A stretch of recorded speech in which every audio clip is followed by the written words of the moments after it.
I said, aha. Come on. Aha. Okay, now it's aha. Fluffy greetings, everyone. Oh yeah, you guys can see my head. Yeah, never mind. I was waving to the wall. Yeah. Um, Hello again. So we have here Wei as usual on our fluffy gaming and talking. Always nice to be here. So today, what is the grinding plan? If you want to, as usual, we can set up a Gaifing group. Hello, Rizwan. Yeah, we can try go Giffin again if you want. Meanwhile, I will It's just go a very Gucci spot, easy money, in the still week and popular. chill and enjoy the talk that is following. Exactly. Gaifin at this point is such a autopilot for me.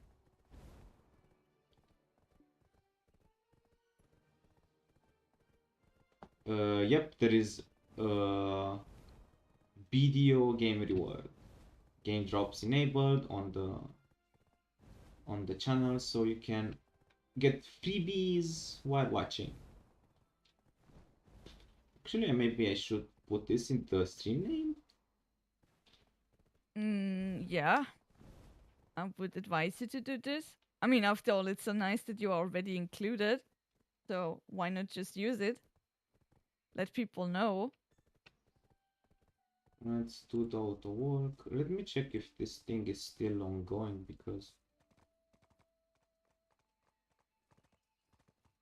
I can have the code. You can give the code to your friend though.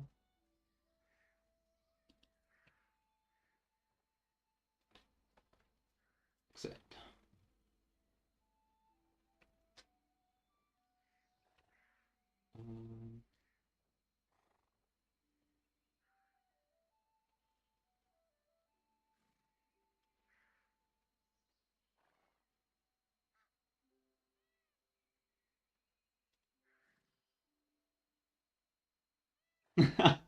I mean, after you understand that video is not a game for casual players,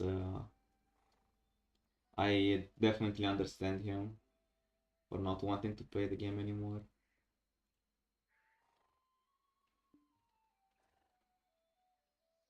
Oof. Okay, so let's see.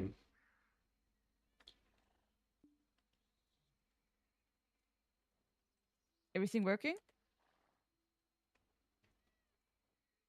Yeah, I'm just checking if I have the drops enabled so I can put the tag.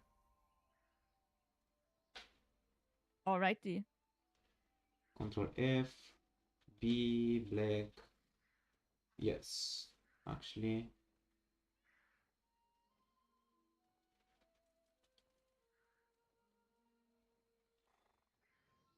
Oh, actually, yes, I can drop.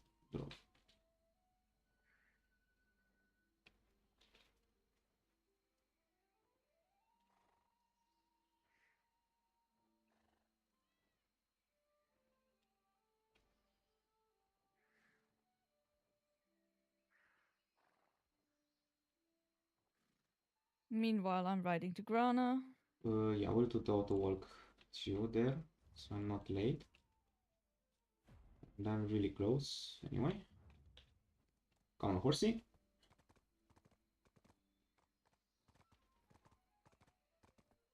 The game is actually free. You can play the game for free, I think.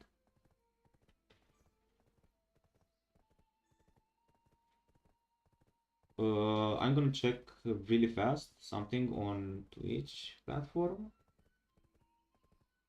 And we're gonna talk about it's €1? What do you mean? Since when? Wait, it's Black Desert €1 on Steam or what? Yeah, at the moment we have some very special prices. It's up to 90% discount. Wait, so it's not free anymore?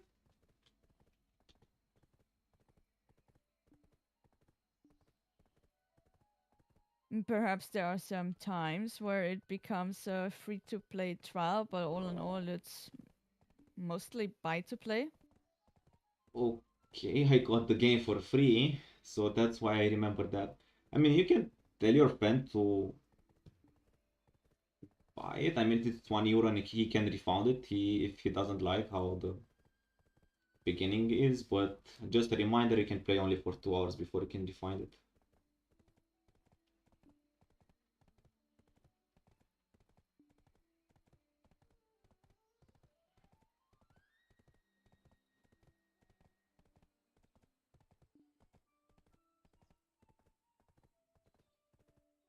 It's fine. Totally understandable. Totally understandable.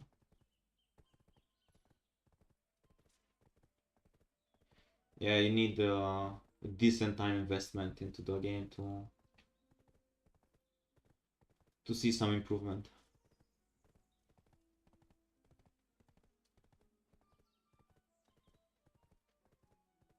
Where is he here? Okay.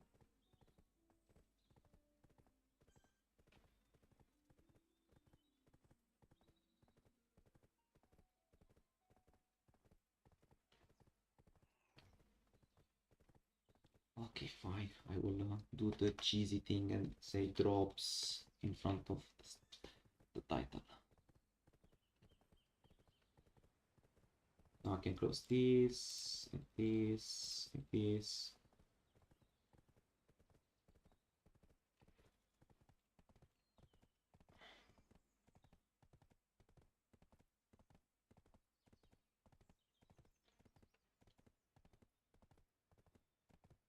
There are a lot of games that you can play and have fun. You don't need to invest a lot of time in all games.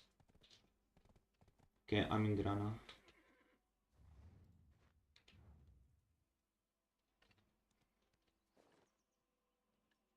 Yeah, I mean, if he plays League, that's already a big commitment, in my opinion.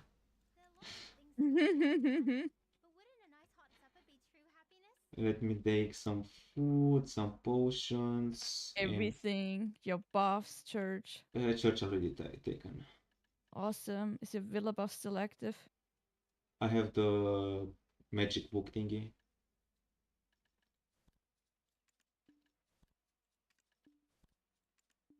I have all the pay to win stuff in my for free. I didn't spend the penny on pay to win except the tent. But all the buffs I have now, it's all given by the game, and I'm a happy free to play half free to play fox. Potions, la la la. This is I need to buy more. Drought, Bizrot. I always forget the name. Let's do 10. But how many? 6. I need one more of this.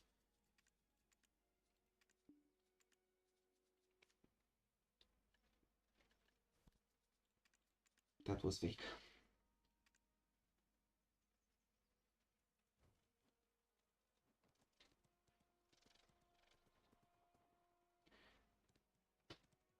Oh yeah, guess who took a long break from League of Legends because of someone? You? What?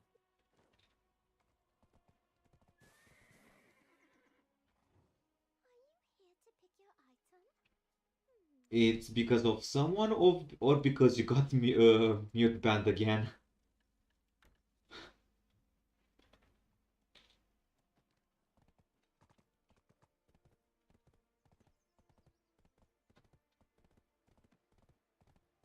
So you rage quit the game, so you even uninstalled it. Wow, that's impressive.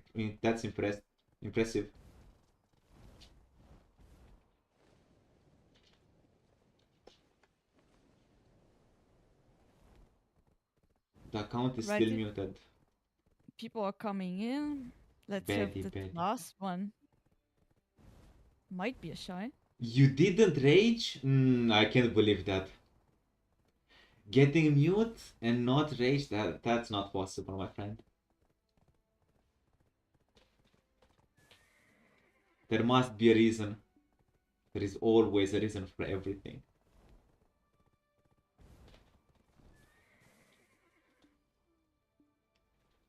Yet.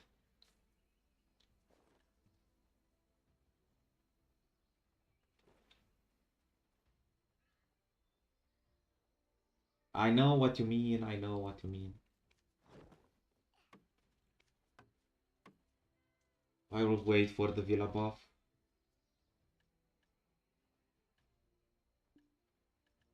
Why are these people flexing on me? Who knows? Or is he just proving himself is not a fake? Maybe that. Yeah, I mean, might be that they do this since they are level 62 and they're just showing like, yep, this is my old or this is my tag character, but I got the gear. Look, I suspected it, it's fine. I don't mind even if you don't. As long as we can kill all this stuff, I'm happy about that. You're happy because you have more time for Genshin. That's fair. Genshin and Star Rail are pretty nice on story-wise. After you finish the story and all the quest lines, that's a bit monotone. We actually have a stream about Genshin and MiHoYo stuff. Yep, that happened a few weeks ago. My class is Megu, and she is a mage. And I can cast wind skills. And we got our shy. Oh my god. Easy.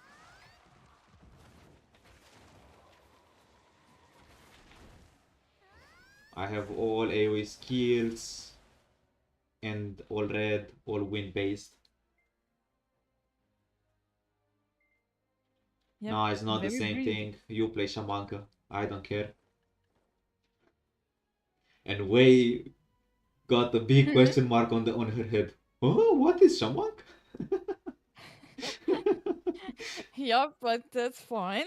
That's a buffer from a game that's really extremely popular in Romania. Okay, okay. Thanks for clarifying.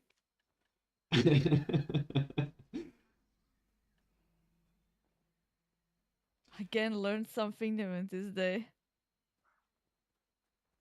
Yes, that's true. Popular and very old. And he also said older than me. And that's true. Okay. Man, how many memories on that stupid game. But let's scrap about all the stupid games. We got our party. We all on our way to the grinding spot, and Yep. we Already can getting close. we can start talking about solo leveling. Indeed. This anime adaptation. Ah, yes. But again, let me have the same line that I had for Avatar. Sure. If you do not know the Here we manga, go. it is good. Exactly. If you don't know the source material, you could be like, yeah, this is actually not bad.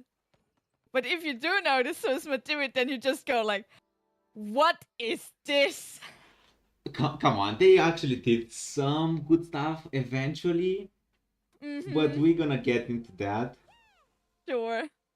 We both read the manga. She didn't get Yeah, too far, and she exactly. will explain why. And I got around few chapters after he finished the Juja Island. I don't know how to pronounce that island uh, arc. It's fine. So after that arc, I finished. I stopped reading. Jeju, All yeah, right. yeah. Okay, so here's my reason why I did not read that much of the manhua. Because 2 years ago, when I found it, I really liked it a lot. And then all of a sudden, there was this big news that this will get an anime adaptation. And at that point, I was stupid enough to go like, all right, I stop right here. I will not spoil myself with anything else because I want to see this on the big screen. I want to have this moving pictures with some pretty good soundtrack. I want to get blown away by the anime adaptation. And now in retrospective, I can say, yep, this was stupid of me. I should have continued because what I got now is some lukewarm adaptation for me. And I should have sticked with the original. But I had my hopes so up. I was really convinced this would be the next big thing in anime. When this comes out, it would blow away people's minds, mine included. But nope, now it didn't.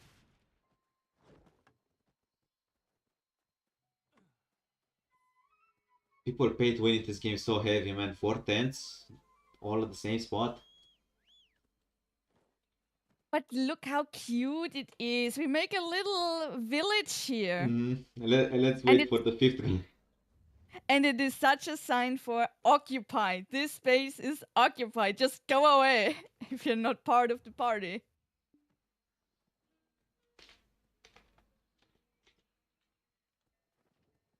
All right, let me throw in everything. I'm gonna put the food. I have to eat this stuff that I can eat each 3 hours. Nice. After the season 1 ended around chapter 110. Well, counting that now the anime on episode 8, it's at chapter 26, 28. I don't remember exactly the number. Kinda hard to believe season 1 will end at chapter 110. No way. No way. Well, I bet the adaptation will get better after he gets his monarch power. Yes, that's what I think too, but it's too late, man, in the anime. It's too late. Like, even episode 9, it didn't happen. So it's 9, it's 10, 11, 12. We have 3 episodes. The anime can't get good in the last 3 episodes. It's a bit of bullshit in my opinion. Yes, I agree. All right, I have everything. There's my aggres, there's my loot scroll. If you want, we can start. Oh, loot scroll. Thank you. Level Pets? 2. Pets? Accept. Okay. Not like last time. Agris. Let Run me me, check the your pets. throat. Oh, yes, pets too. I had them on lazy mode. See. Oh, you mean the manual on the 100 chapters? Okay. Oh, they're pulling. Oh, nice people. The first season, Yep. I think, will end with the... Yes, that's what I think too, that the first season will end when he's gonna get his monarch powers, the ghost thingies. And, oh boy, I don't want to see that because that's too much anticipation for the next season and people will hate so much on this. Like, why lengthen everything so much when the good stuff starts from there? Like, I mean, already people hate so much on solo leveling on Twitter and Reddit. It's not something it's happening now. It's from episode 1 actually. Yeah, I can totally understand this. And if you want, we can go now a bit chronologically from episode to episode. This guy is a writing machine, so if you want, he's going really fast. So Romanian hand instantly took it when he heard about the scroll. I don't get what you mean here. The good stuff starts about chapter 70 right before the gets S rank. No, I think the actual good stuff gets after he gets the monarch power, because that's when he actually starts to evolve a lot. It doesn't matter how much rank he has. The good stuff is when he does the cool things. Like for now, he can't do anything cool except some moves and some. Let's say episode 9 ended really cool. Like the fight was cool, I like that. It a bit represented the actual fight in an manhwa. Not much, because I don't remember that anyway.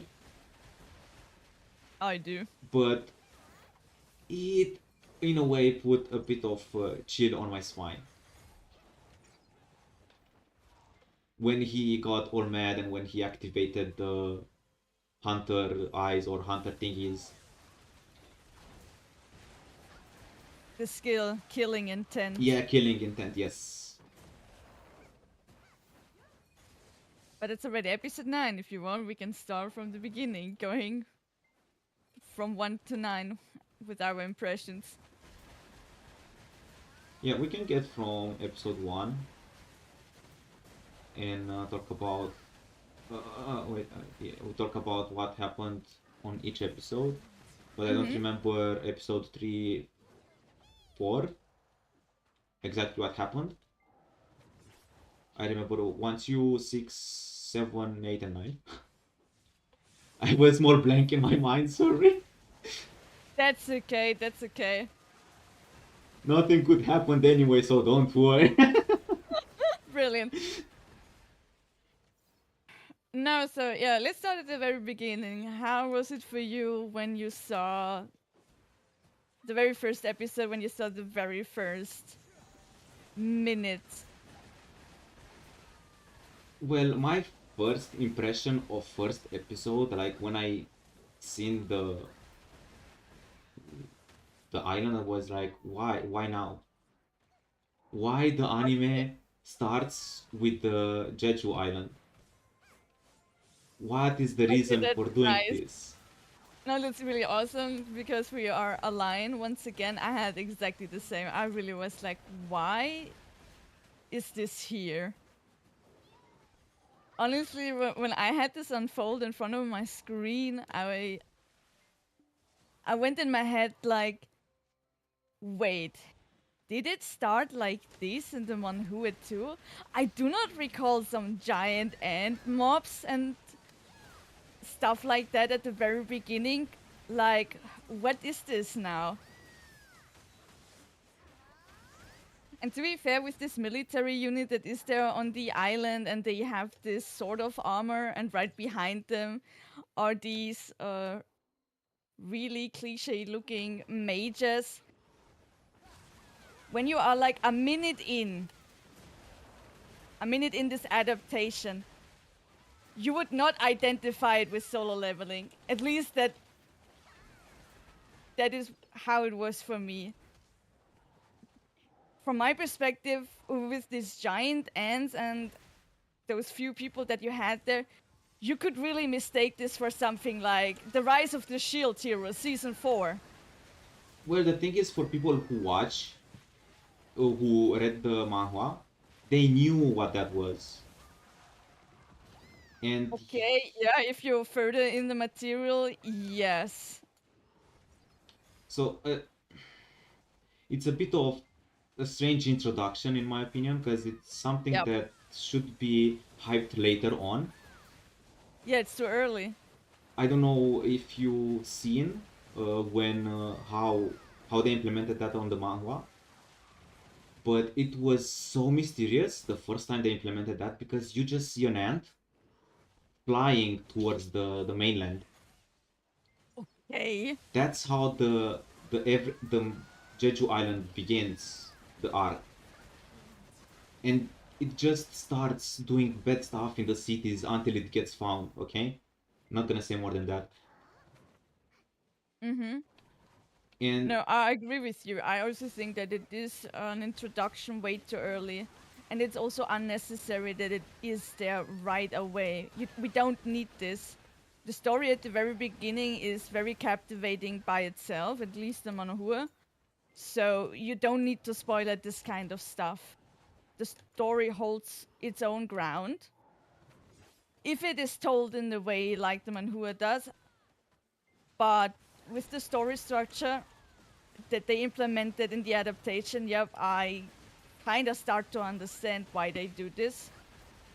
Because it is not captivating. You are not really that much interested. The way it is presented to you, it kind of gets boring at times. So they try to fill it with things that come way later on to keep people on their seat. Yeah, the beginning is a bit strange. I think they're trying to build too much hype from the beginning with the Jeju Island. It's really lukewarm. Razvan says, I like that they introduced the S ranker slowly in the first episode. That's a bit debatable, and that's really a personal opinion. Yeah, I guess so, because for me, you have. I started to get immediately a sort of feeling of silliness, because you have this unit of people there where you just immediately know that these people are not the right catch for this situation. It is totally strange why they are there in the first place. So they get deliberately stomped to the ground just for the purpose that you have in the first minutes immediately some blood and gore, up until the moment where a good amount is on the brink of death, up to the point where these S-rank hunters jump out of the bushes and save the day. Oh, you mean the military at the beginning that are Yes. sacrificed, kinda. Yes, exactly. Yo, I was like, for what was this now? Because it had some silliness to me. I think he means the fan service you and the other guys. I think they're all introduced in the first episode. If you remember, if I remember right, though. The Oh, yeah, because, yeah, the we fan also get service already... girl, Yeah, oh god, this scene, don't. the Cha I think is her name. Yeah, Chahe.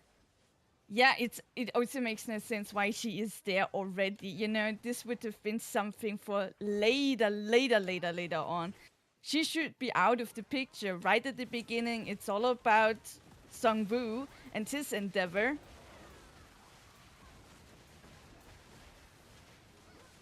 She is kind of the end game of everything. I mean, they actually introduced her in the first episode, but the better introduction and more explanation of her being there was in episode 6. I think, or 8, I don't remember exactly. Yeah, I know where we see her again. I would have not taken this route at all.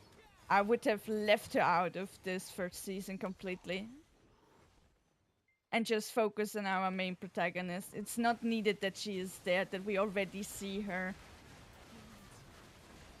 I mean, she gonna play an important role way later, if I remember right. Yeah, they become a thing. That's probably what this is all about. That we already introduced his later on girlfriend.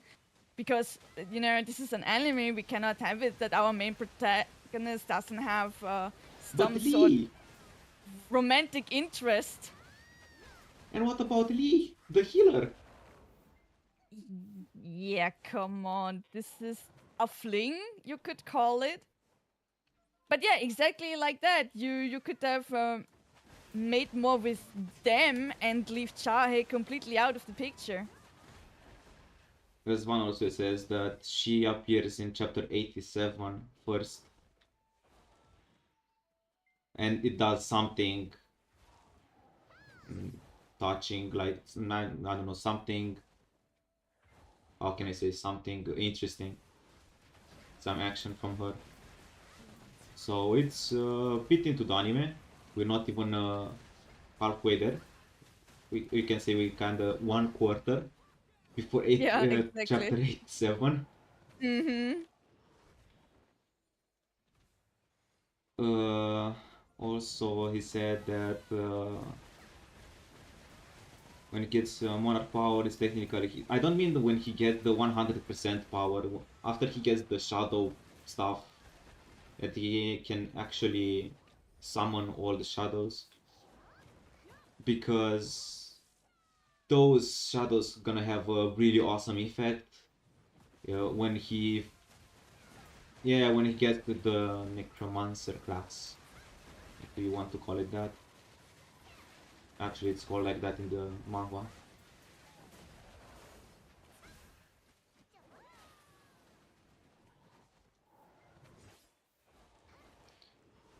Yeah, I think they focus too much on the side characters now in the anime than they did on the manga.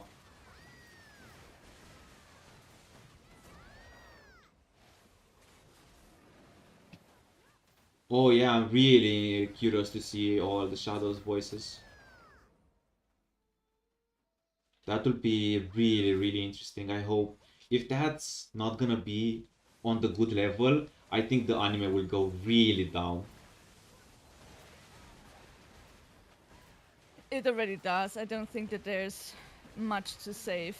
I mean, it kind of won a bit of honor back in episode 6 when they did the good music finally when he killed the 6 guys in the dungeon when he went there for with the man their name are so hard to remember. Yu, I think is his name, the paladin looking guy. Right? Anyways, one track will not save it.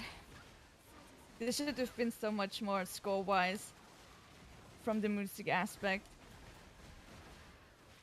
Yeah, for example, I will already go into examples from other anime. Sure, you uh, can. Sword Art Online hit me from episode 1 with the soundtrack, with the BGM. Was Yeah, very good awesome. example. From episode 1 was awesome. I don't remember any BGM from Solo Leveling, unfortunately. I can't There is. remember. I can't remember even the intro. Well, I do, and the intro is fine, but compared to what it should have been, yeah, it's another underwhelming aspect to this whole thing. Anyways, you're totally right. I was expecting the same. I really thought that this adaptation will be on a scale next to Sword Arts Online, where you get a music track with a soundtrack that will go viral all over the internet. Something that we will remember for the next upcoming years. As soon as you hear it, the nostalgic strings are playing in your heart. But there is none. Like, do you Except remember? this one track. Do you remember 2 years ago when Solo Leveling got a huge hit and was so popular everywhere on YouTube and it Yeah, was with the kind of manhwa. nominated the Sword Art Online everyone hoped for, Yup, I and now mean, the anime comes it's like that. there have been videos on it like Solo Leveling is the Sword Arts Online that we would have deserved. Exactly that. Yup, I know, I know. I've seen it too, and I totally agreed with those videos because, yeah, here you see the journey, you see the struggle of a person, not like, yeah,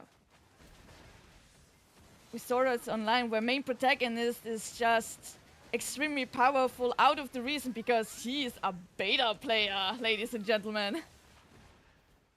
That's the magic to all of it. Yeah, that's let's say kind of the meh part about Sword Art Online. Let's not we talk only the first arc, okay? Yeah, Sword sure. Art Online exists only for first arc. Exactly, the first art. But for now, still back to solo leveling. How is the art style for you? Different than the manhwa, in my opinion. Yup, same for I me. don't hate it, but I don't love it either. They could have went way better. Right. But Yeah, go on. but I think this is more of because it's a Japanese production and not a Korean production anymore. I mean, okay, yes, they could have hired they could have hired some Korean artists, yes, to have the same style, or maybe uh, get someone that has towards that style, but they kind of didn't. So it's way different than what I would have expected from the manga. Right, but come on, as if Japanese studios are not capable of producing good things themselves. No, they are. They can, but it's more in the Japanese art style.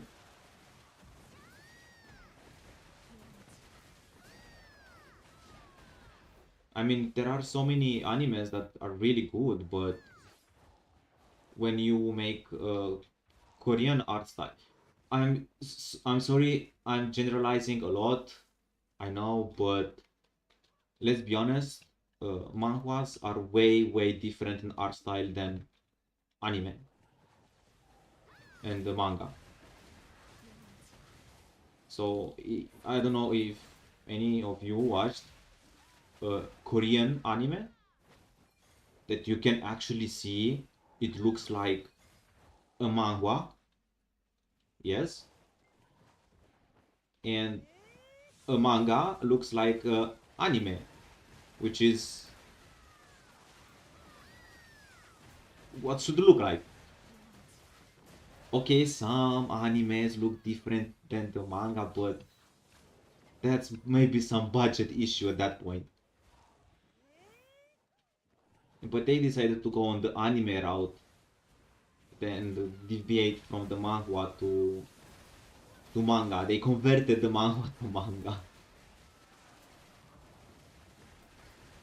I As really don't know. I got disappointed. This was the first thing that I noticed, and it kept me with a pretty sour disappointment feeling. Because I really don't understand what is it that you can't incorporate the style from the manhwa to the big screen. After all, this was one of the greatest, biggest assets of this whole journey. Why people are so into solo leveling, why it got this big hype, because of the bloody art style. And to be frank, I mean, the art style in the manhwa, you cannot say that this is some sort of Korean thing. The art style there incorporates stuff that you actually also see in the West. This has a pretty distinctive look, and it gives you a heavy vibe of a superhero style, something that you would see in a DC Universe comic. It has these vibrant colors, those dynamic panels with hyper realistic shading and rendering techniques. And there is always this contrast between the colors and some ultra black shading. It is awesome. And you find this kind of stuff already in, yeah, as I said, DC Universe comics. So this artist absolutely got inspired also by the West, together with the Asian artistry of manga and webtoons.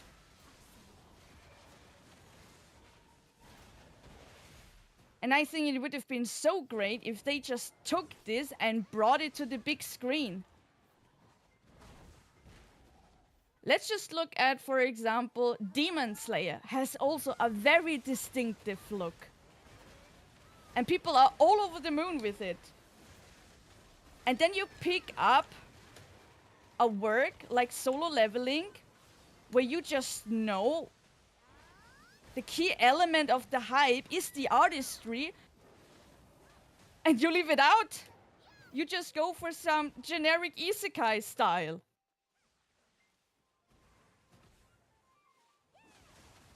As I said before, I could mistake this Solo Leveling adaptation for something like The Rise of the Shield Hero by design, by its design that it is presenting to me. They look to me very similar. In a way, yes. Not be like that. This should be like we see something there and we can immediately pinpoint our fingers like, wow, yep, this is Solo Leveling.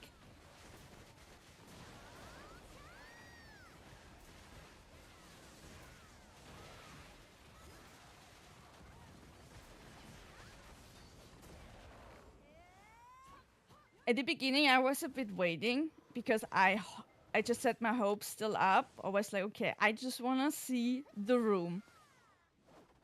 The room of the double dungeon where all of these statues of the gods are. This will tell me if they hit a nail with the artistry or they didn't. And when I saw these statues, I just knew, okay, guys, you went for something more generic, more plain and simple, in my opinion, instead of what the Manhua is giving to us. And you made a big mistake with that. Razvan is on the same page with us. He said different and worst. I mean, probably because in the manhwa it's like picture with picture. Yes, I mean, it's hard to represent a picture with an anime. I mean, it's definitely possible. We can see this with many art style. As Yeah, Wei, Demon Slayer is the as best Wei said, example. Demon Slayer is the best example. But you need to invest and know what your team can do.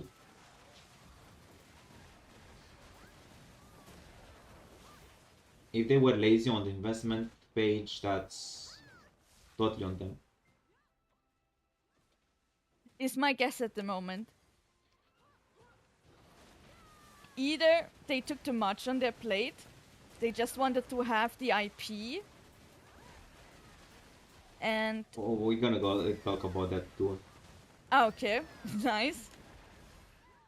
To have some sort of guaranteed hype, the easy route, and then just cheap out of it. Because they just know there is a crowd, there is a community for it anyways. You don't need to present yourself with some original piece and then you hope that the people will come. You just know they are there already. So yeah, at the moment, in my opinion, they get a deserved whiplash on this.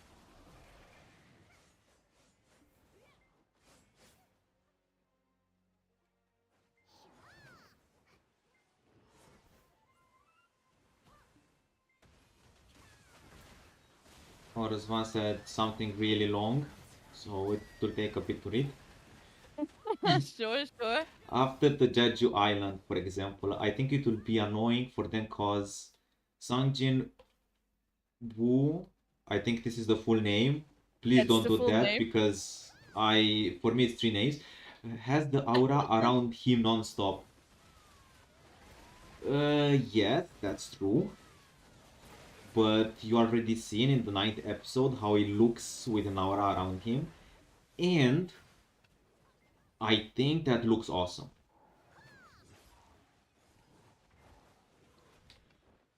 How the last frames when he got mad and lost his what was that?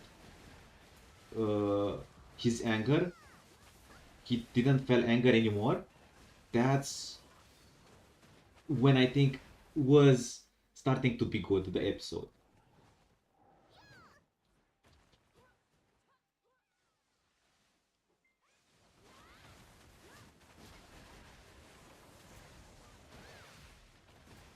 Man, if I don't do 2 attacks before I cast something, you guys one-shot these mobs.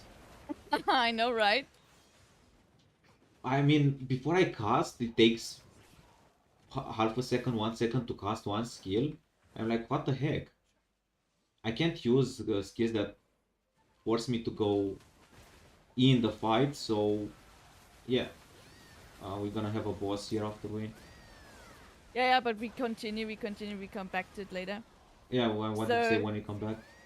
You told me before that, for example, you saw the statues also for the first time. You got it that there's something off with the art style. Yes, the Because statue. in the mono, they look way more intimidating. I mean, in the panels. I can't lie that I got a bit of goosebump when I saw the statue in the anime, but in the manhwa, oh man, I felt it. Yeah. Because it also has this reference there to Attack on Titan, let's be honest. When this stuff gets this creepy smile on its face. Oh my god, this guy is so hyped that he pulled Xiao in his banner PT. Okay, oh nice. My god.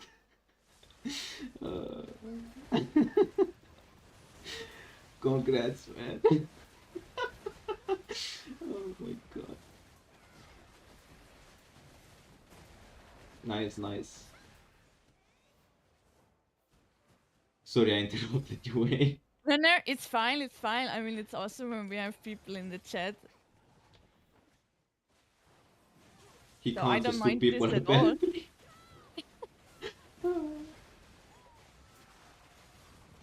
Really okay. He also, before all of that, he also said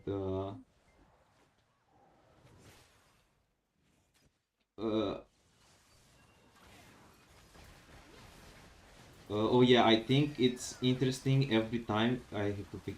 Every time he uses status recovery, or I don't know when he loses a emotion.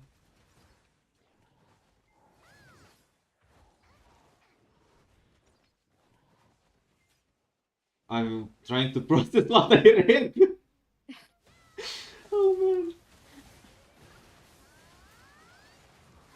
Totally.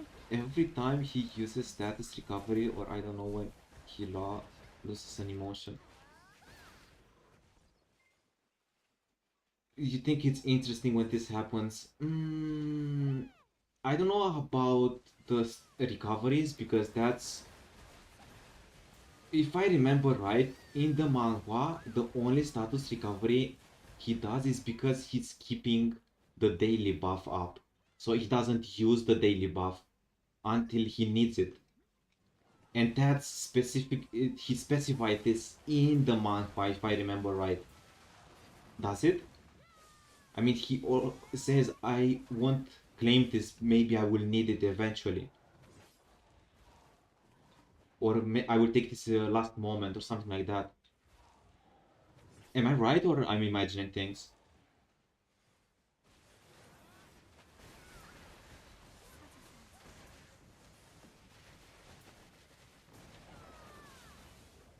I am not that far in a manhwa, so can't tell you for sure.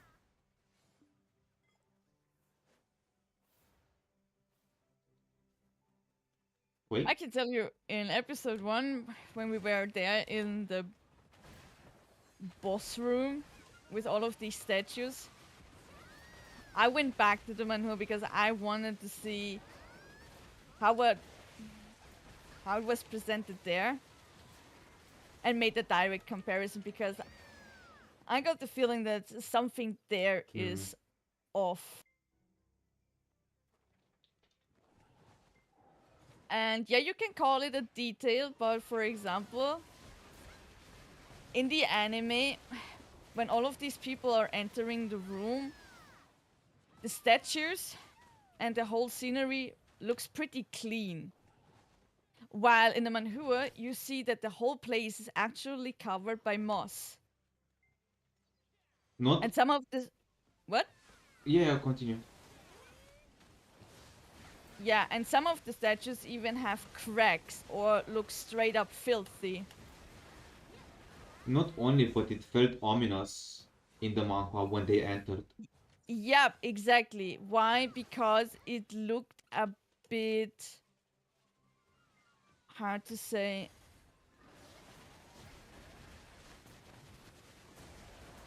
Left out. Like you old. just.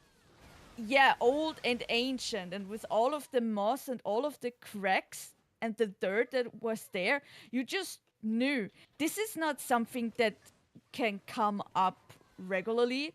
This is truly something in this particular dungeon that happens maybe once in a million times. Because when you see this statue with the plate that is holding the commandments in the manhua, yeah, this stuff, this thing there, this is not squeaky clean. This has cracks. The plate itself is cracked and it's covered by moth all over.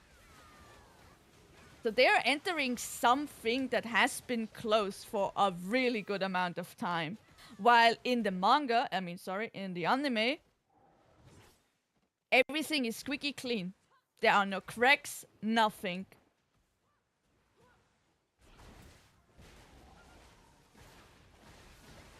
Yeah, I think actually didn't pay attention in the anime how the dungeon felt. They don't pay Look, attention to a lot of things where I'm just like, yep, I feel it with you guys. I feel it that you don't have this much of respect to the source material.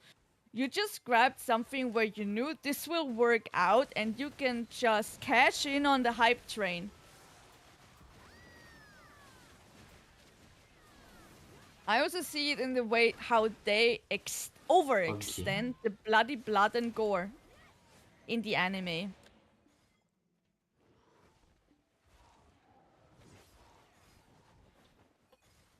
Because when we go back to the scene of the room, in the original, Jinwoo is not losing a second arm or a second limb, sorry.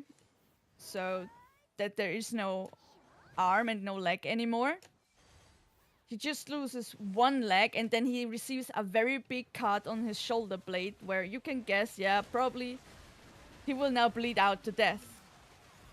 While the anime, for some sort of reason, felt entitled that now we need to go ham and we need to overextend the blood and the gore, so let's just make him lose an arm too.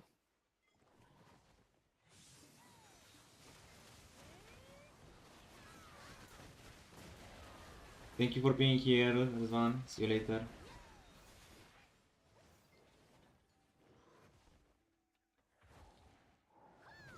Yeah, I think they added a bit of stuff to make the anime a bit more, let's say, interesting in their vision.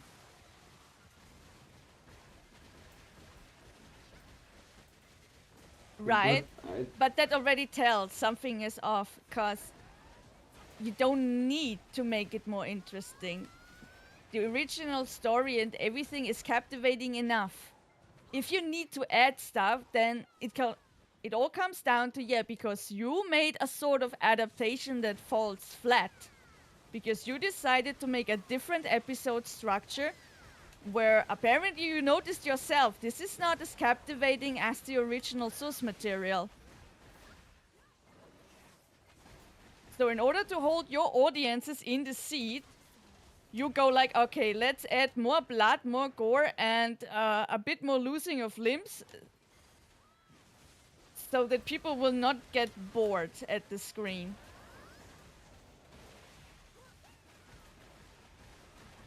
Yeah, but there is a small reason why they did that. Okay, let me hear it. Since there is a 7.5 very episode, let's say filler episode, that kind of shows that they are they need more time for the anime, right? I mean, all anime that did that kind of ended like that. So Okay. I think they went out of ran out of time, kind of really close to the deadline, something like that. So they needed to add some extra things, and that's because the anime should have released last year, not like 1 year ago, not few months Right. ago. There was a delay. So that's another reason.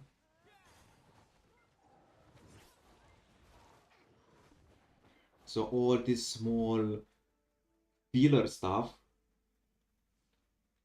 are, in my opinion, related to this issue.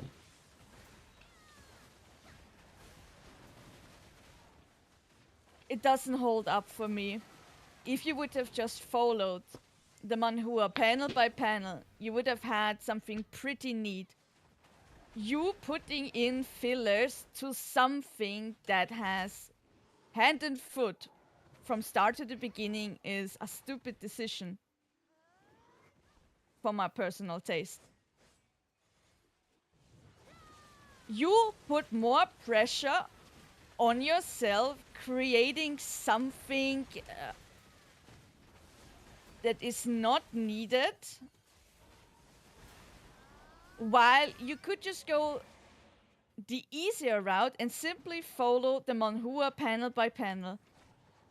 There is nothing required there for you to make a separate structure of the whole thing and go a different path where you are then in need to put in fillers so that the whole thing makes sense.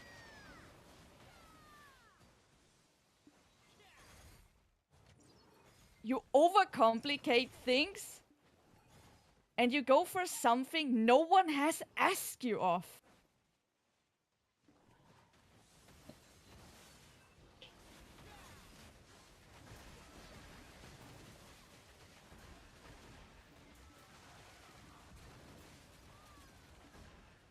I mean, if it's good, I don't mind if it's added into an anime, even if it doesn't reflect the manga, manhwa, or whatever. But it needs to be good, it needs to fit the reason why this happened. So just the reason for adding a bit more splashy and blood and all the stuff kind of stuff, it's not a good one. Like for example, it was I don't remember which episode. I think it was episode something. Yeah, bear with me. Uh, Yeah, sure. there was another uh, a representation. No, how is the word when you showcase a character? Another character presentation. Okay, Mm-hmm. so Introduction. they yeah, another introduction. So why did they do an introduction in the first episode if they did an introduction in the no, I don't remember the episode, man. In another episode, a later episode. I can tell you for cheap reasons, because first of all, fan service, so that we flash the butt in the P zone from a female protagonist. Simple as that, cheesy and cringe. And second, yeah, because guys, we have a shonen anime at our hands. We need to have the romantic interest counterpart, you know? We Well, cannot just go here a full season without any best girl.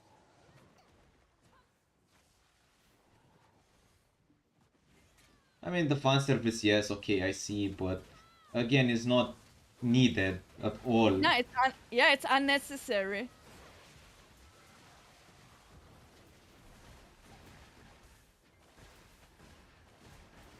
When we more we do this thing, more and more I realize I need to learn new words. Sure.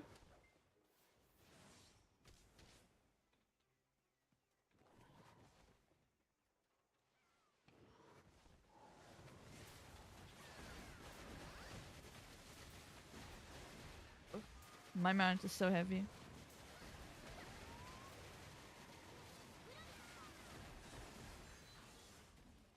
The shy is not here anymore, and these guys don't realize they have to pull again. You have good gear, bro. You flexed. Pull the mobs. Anyways, episode 1 and 2, this is the introduction. This is where we go into the double dungeon that has the twist and changes Songwoo's life for forever. In episode 3, we are in the hospital. Oh yeah, okay. Where this dumb interrogation is happening of these two people from the Hunters Association that are only interested in knowing if he has perhaps a second awakening, but don't really ask any major questions like, what do you remember? How did you survive? What have you seen there after you were left completely alone and abandoned by the rest of the group? No, it's just like, are you still an E-Hunter? Yep, you are, bye. It was the same in the manhwa, right? Yes. I say this is another aspect of the show where I'm like, you messed up. The pacing is different because in the manhwa, yep, this is happening there too, but it happens rather fast. These two people are out of the picture, and then we are completely alone again, and Sang discovers this UI screen in front of him. While in the anime, this whole interrogation takes, to my taste, a bit too long. These two get a bit too much spotlight, which I understand because there's already sitting this one dude that later on becomes a full traitor. Like, they want to introduce him there so that people perhaps remember him better later on. Though, because of this, you really start to question as an audience, like, guys, how about you start asking some real questions here? If this is some sort of investigation to what has happened on this, under quotation marks, crime scene, and not just deflate on the stuff like, you got a second awakening or what? The thing I didn't like, what the language I'm talking about. The thing I didn't like in both manhwa and anime was that there is a lot of misinformation, a lot of stuff that doesn't make sense. Fights, scenes, and everything that is shown on the manhwa, it's awesome, it's really interesting, but I think there could have been way more potential to that. To what? To everything, to the manhwa. In regards to story based, more information about characters, because characters are a bit flat in the manhwa. It's really extremely focused on him, so I think it is. That's what the anime wanted to remake, to put some focus on the other characters too, but it's the focus on the other characters at the wrong time. I don't mind to learn more about other characters, but please do it at the right time. Like the, how did you call her? Beach girl? Tahe? Yeah, you said her, you gave her a certain name, a censored name, surname or something. The romantic interest chick. Yo, Best girl.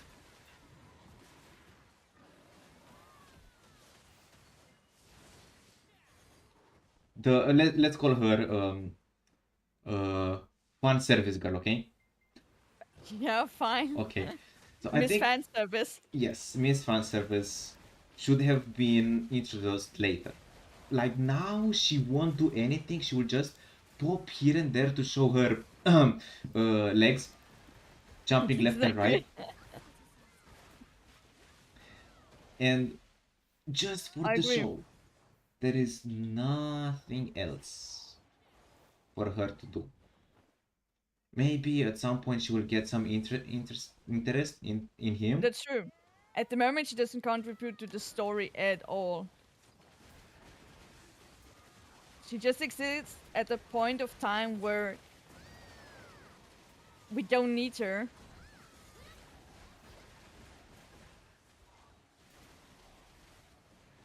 Though the guild leader from overseas, that is a character that should in a way had been introduced a bit better. I mean, his brother died by him, by Song, and yes, now something will happen between him and Song. So a bit more introduction than all that chit chat there at the company that oh my god, I'm gonna find him and kill him. Who did that? It was a bit flat. Again. So instead of showing the fan service girl, they could have introduced him. If they would have cut all of these fillers, if they would have just followed better what the manhua is giving to us panel by panel, it would have all unfolded in a way more, I would say, organic way that feels better. And yet then we have more time for characters that actually are now contributing to the story, where we would actually need some better understanding, perhaps. Yeah, that's true. It all comes down to this strange pacing and structure of episodes.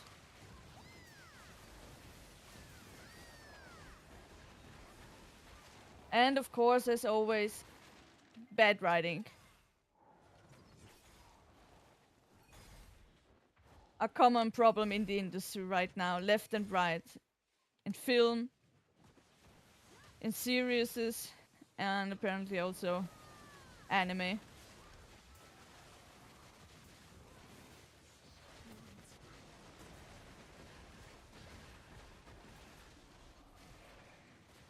They are complaining that the mobs they aggro, but they are in the wrong spot from the beginning. Yeah, I seen it. It's whatever. I don't mind. I'm not using big buffs, so it's fine.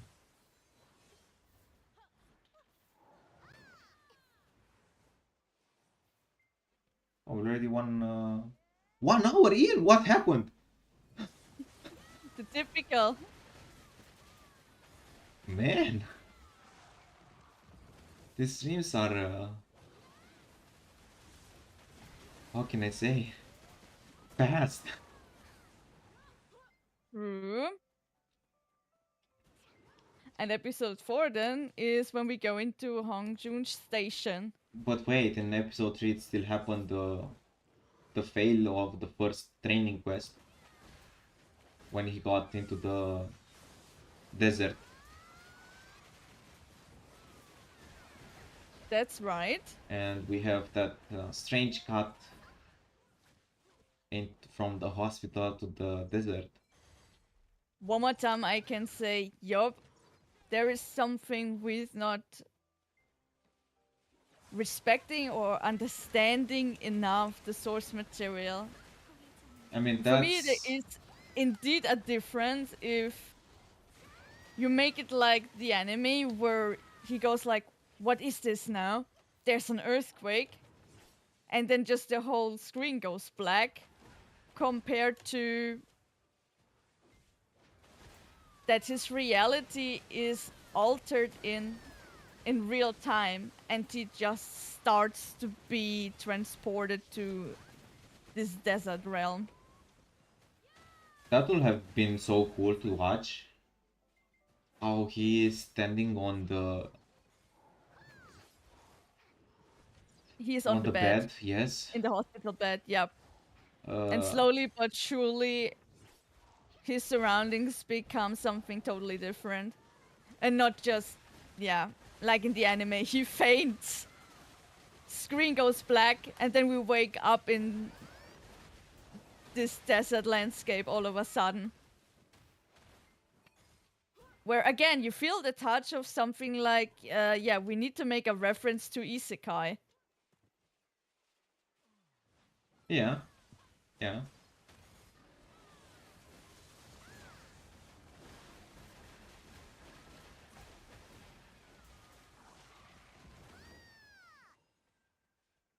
I don't remember how the sandworm was like.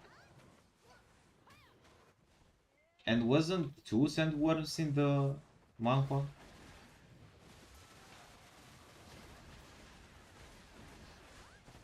Why I remember so many things that I don't know if they're true or not. I can't tell you.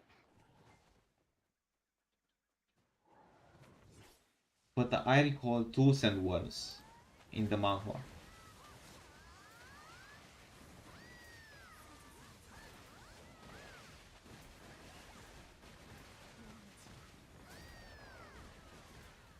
Yeah, okay, we can go to episode 4. Right? This is where everything starts to get more interesting. At least in the source material. When he goes to Hongjun Station and has this sort of first big dungeon run. At least one that we see, because in the manhwa it becomes very apparent that, yeah, he has done this for quite some time. This is not like his first run. Since he also changes there in appearance, and he has another demeanor to himself. There is more confidence in him. I didn't felt this in the manhwa. For me, it felt like it was the first time he ever does this. Because he was afraid of going inside.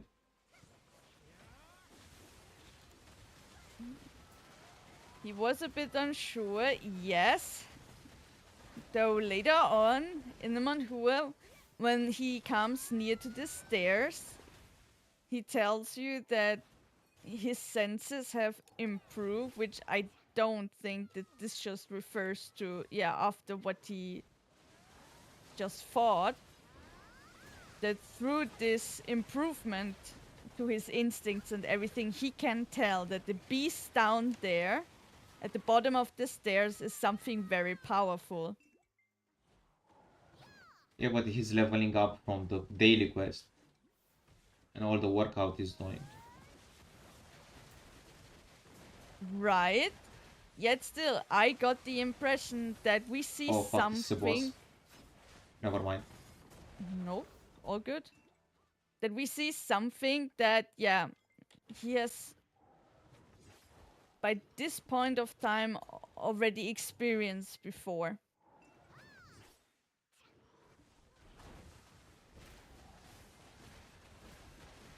In the anime, it looks way more like some sort of first encounter with this type of stuff. I don't remind this part only in the manga, to be honest. It is pretty cool there. He goes down to the bottom of the stairs and you really see there is something different with him. He's not a coward anymore. He is not like, oh, I don't know what to do. As soon as he is there, this beast, this giant snake, leashes up to him. He notices, yep, this stuff is is actually fast. Oh, you mean the completion of the dungeon? Yup. Yeah, okay. I see what you mean And now. there in the panels, he has a different sort of speech. He starts to talk to this thing. He goes like, "Ah, so you are the boss here? Here we go." How do you remember so many things? Because prior, apparently to you, I've looked into it again. But for me, it takes ages to do all this.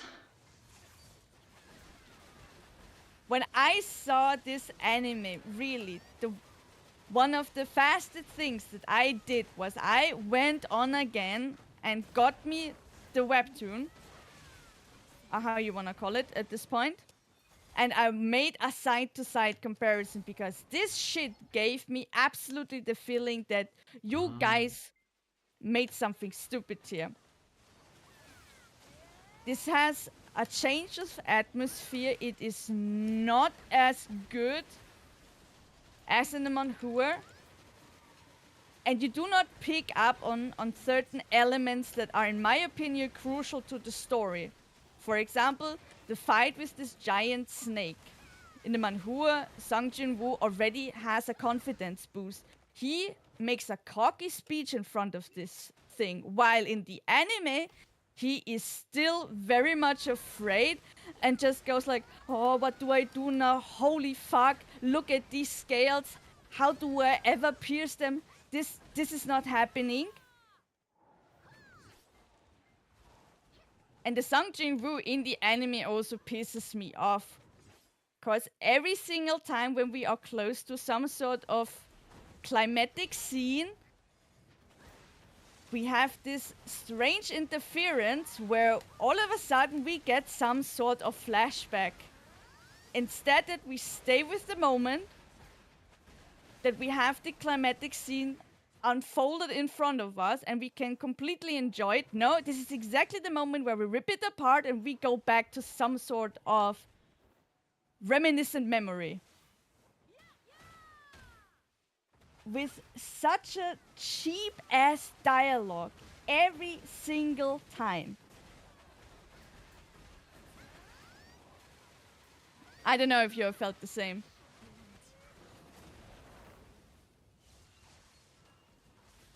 In a way, yes.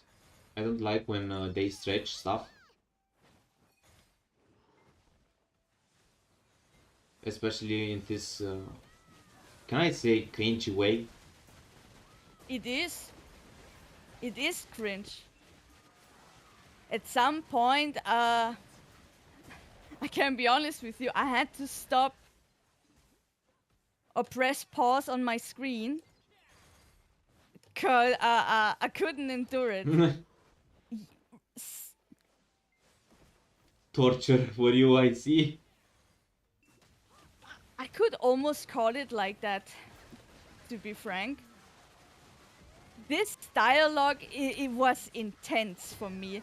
Not in regards to in a good way, but really like, oh my god, I can't stand this anymore. Because very often it sounds just like out of some dime novel with such cringe statement. I'm going like, what is going on? If you want, I can quote something here, especially in episode 4. In the manhua, it is a really good fight. She just goes on and in the end suffocates this beast with bare hands. He just shows us that he spent all of his points into strength and then he is able to crush these scales with his bare hands because he jumps on the head or under the neck, you could say, and suffocates the giant snake. While in the anime, of course, this Sung Jin-woo doesn't have his head in the game, and every single time when we could come close to some sort of climax, yeah, we have the flashbacks, and then some sort of motivational speech that is so cheesy, like, "My kindness never saved me." What I need now is true strength. Doesn't matter how smart, creative, or kind they are. The weak always loses. I always lose.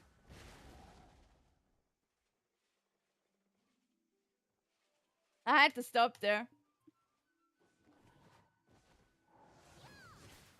when I heard this for the very first time. Yeah. This was the dub version of the anime. Oh, yeah. I watched the dub for the first 2 or 3 episodes too. Right, it is an example, to be fair, very sadly, of a bad dub. I don't know when this happened the last time, because actually right now you can be so safe by watching a dub. But they managed to have a bad translation. Congratulations on this achievement, guys. An anime where I would not advise to have the dub version running. The dialogue is also cheesy in the original tone, though what they did then in translation goes even beyond. Yeah, I didn't like it too much either. It was a bit flat, without emotions, can I say? Yeah, it felt not really organic. I get it that it might be a big of a challenge because there's a lot of inner dialogue in the manhua. Basically, this is what is happening all the time. We just follow Song Jin-woo in his journey, and we have a pretty good insight to his thoughts. He doesn't speak that much with other people, or let's say like this, when we are with him in all of these dungeon and the solo leveling encounters, yeah, all that we have there in the panels are his inner thoughts. This might be a challenge that when you have it as an anime all the time, there is just the voice of the protagonist. On the other hand, we have examples why this can work. Let's just look at Frieren, for example. Is Frieren dub? Yeah, of course there's a dub. Really? Yes. Since when? I can't tell you, but I watched it in dub from the very beginning.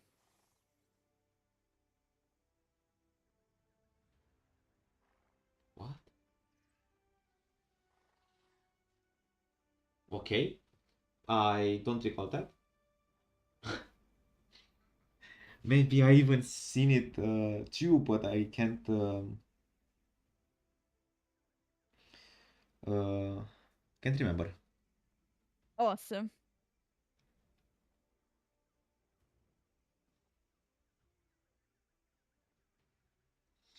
But yeah, the dub wasn't impressive. I switched to normal voice lines, and yeah, not doing this too often. Even if I don't like the voice line, I just how can I say, just watch the anime how it is, and yeah, because usually I play games while I watch anime, but for some I'm not doing that. Solo leveling was an example. I just watch the anime without doing anything on the side, so was better to enjoy the Japanese voice line. I totally get you. For me, it's just that, I have, very often I just want to have an easy time where I can also have the ability to simply hear what I'm watching, because multitasking is a big part in my life. So being completely glued to the monitor alone, very often I don't have this liberty to me. So I decide to go for the dub version where I can do bit stuff on the sideline and are not in need for my eyes to be all the time there and reading. Yeah, because for the animations or just when people talk by themselves, you don't need to actually watch what's happening, so you can just listen. And when you hear something that's starting to get spicy, you just watch and pay attention to the images. That's at Yup, least what I'm that's doing. yeah, me too. Except when it is something so captivating that I don't want to miss a single second. Yeah, Which the yeah. last time has happened with the episodes of Blue Eye Samurai.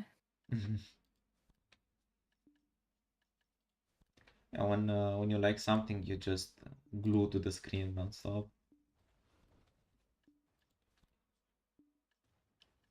Right, when you Oh, start getting the feeling that you have something special there, something that starts sparkling for you and in your eyes, you don't want to go away. yep. Soon Freyren will end, and I'm gonna start watching it, and I can't wait. I'm really, really hyped for Freyren.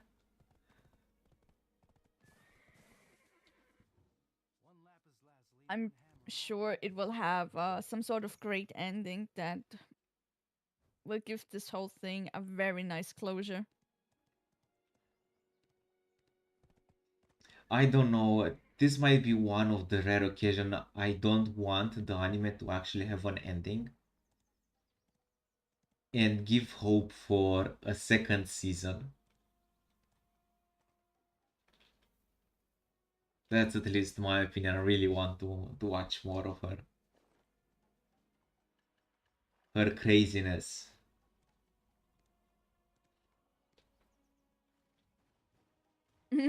Yup.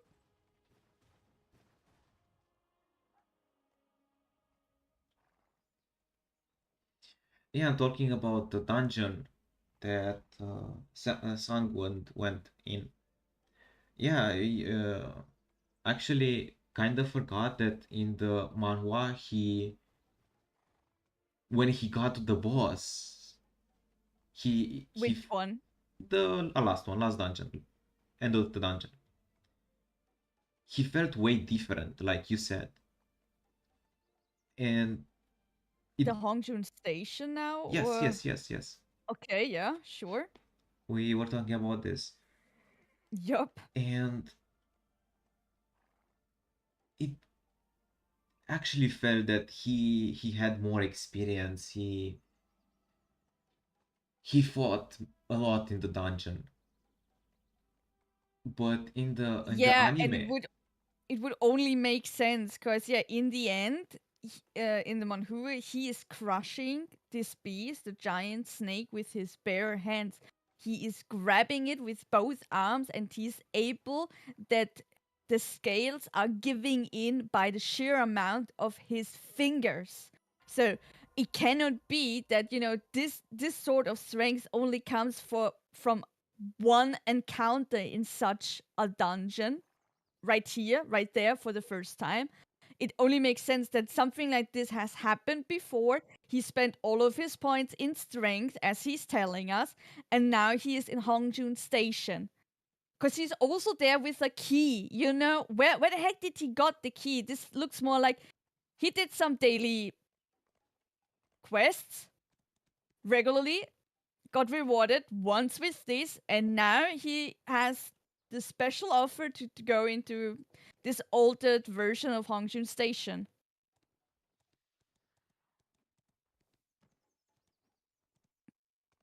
Plus, as you just said, he has a different type of demeanor. His weakness is not as apparent as before. He has a cockiness all of a sudden to his personality, which you really see in the panels of the manhua when he is there and goes like, "Ah, so you are the boss here. I see." Which is not in the anime. In the anime, he's still this sort of weakling going to the boss and freaking out.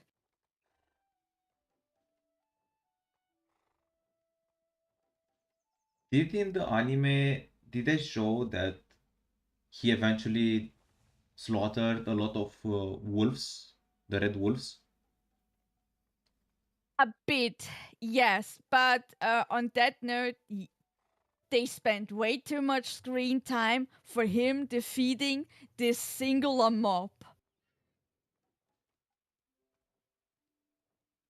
Yeah, when he fought the one and only thingy at the beginning. Exactly. There he is. And then we see a cut. I think it goes to his sister or something. And when it goes back, yeah, we have on the screen the view with a lot of dead mobs around him. While in the original, yeah, you see how he is just tested constantly with a greater amount of mobs straight away. The pacing is strange, and the decision of showcasing certain things like, yeah, why wasting this much time with a singular mob? Mm. In the manhua, he goes rather fast, like from one mob pack to another, slaughtering and slaughtering.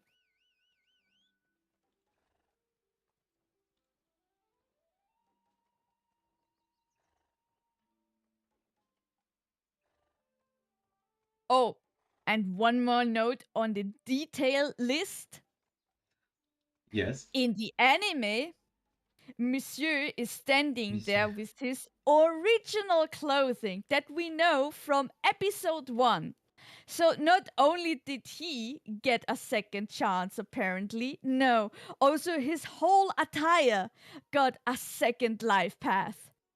Because there are those jeans that should have ripped by one leg, and there's his hoodie that got backstitched up. While in the manhua, he has also a different style. This is also another visual indication for us that this person has changed. He is there with a black hoodie in a dark cream white. No longer in this first impression outfit that we see when he's going into the dungeon that changes his life ultimately. I didn't pay attention to that actually. I didn't notice that. Yep. They skip details that are actually a really nice cherry on the top. And with that, everything feels more plain and uninspiring.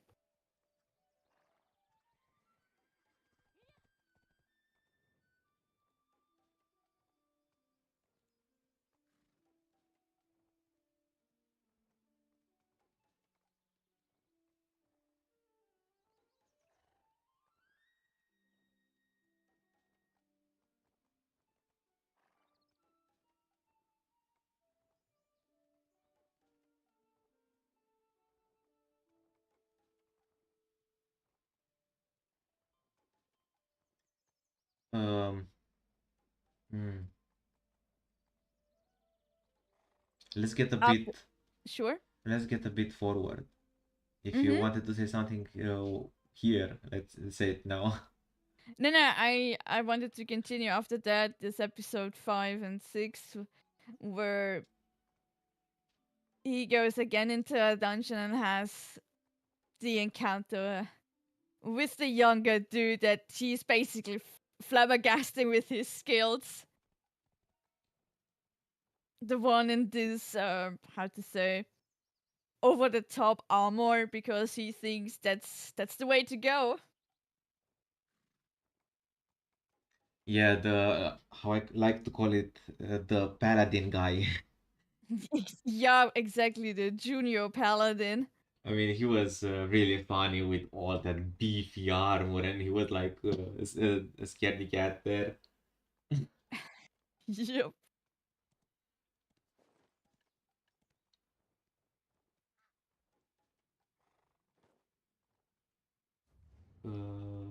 8 a.m. Oh, nice. I can do some more of this.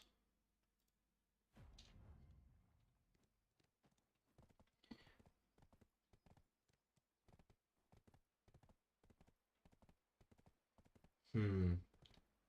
How uh how was the manhwa for you when you got to this part when he gets into the dungeon with this random group of six guys and only him and the other and the paladin guy?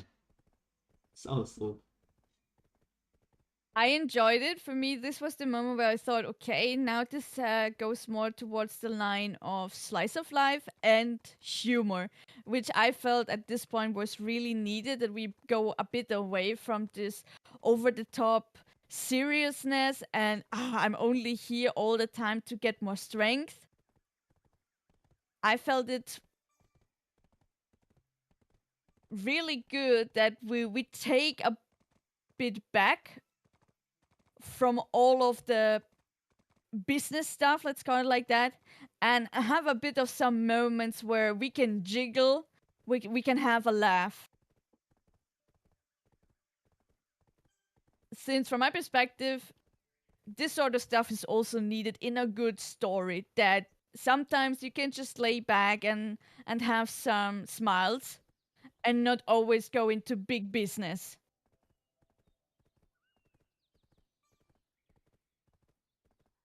Yes, and I think they kind of nailed it at the beginning of the dungeon. This beefy guy showed up with all this gold-plated art. It wasn't Mm-hmm. much gold-plated. It had some gold plates somewhere, and you could see that he's so expensive. And then you find out that he is actually unexperienced first time in a dungeon, and it's kind of Yup, right. laughable. So true. And then Yeah, just it's more shine than actual skill set. yeah, But he's one of these youngsters, that really believe this is how you do it, this is how you go, and with that you impress other people. And then he has just Sung Win Woo in front of him, being like, making one snip with the fingers, he falls, and dude, please call me when when you become an adult. what the what the what what the heck is bro? I don't want. What is happening, bro? What's going on? What is happening with this? What is this? Can you elaborate? Opera GS, so if I pull out the tab, I can't put it back in. Ah, Scam? finally, each time I tried, like I created each a new Opera GS. Each time I tried to put back the browser in into itself. It was like, what the heck? Oh my god, that's running me so badly. But it was nice to see how he as a EA rank was kind of chill in the dungeon, and this guy that was C rank, I think, or D. I don't remember his rank. Something not actually that much flattering if you D. I look think at it it. was D, just a bit higher than Song. And then he was Yeah. like, "They're scary. Oh my god, what to do? This thing is I mean, not this thing is, I mean, where are the mobs? Blah blah blah blah blah." And then Song says, "From above," and then they start fighting, and he was like, "What to do? What to do?" Ah. Yeah, you just see this is Junior.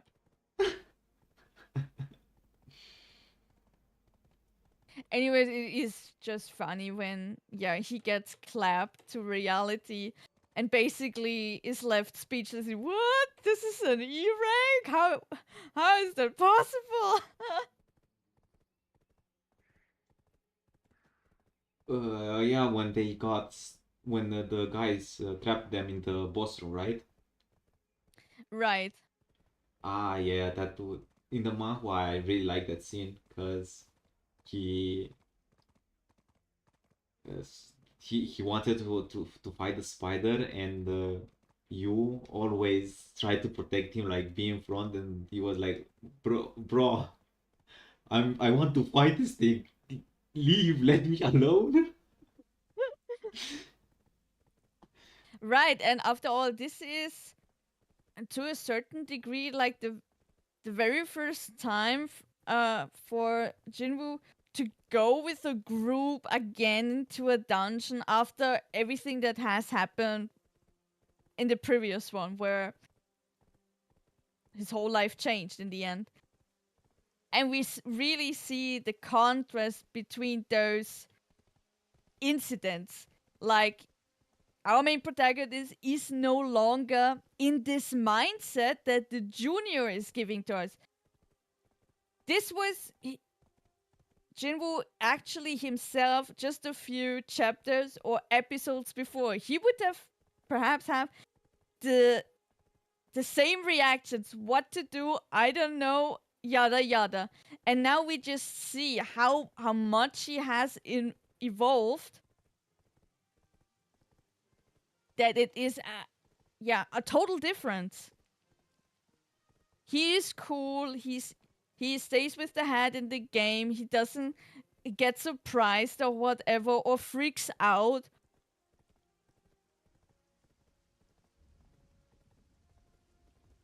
It showcases very nicely just how far he has already come.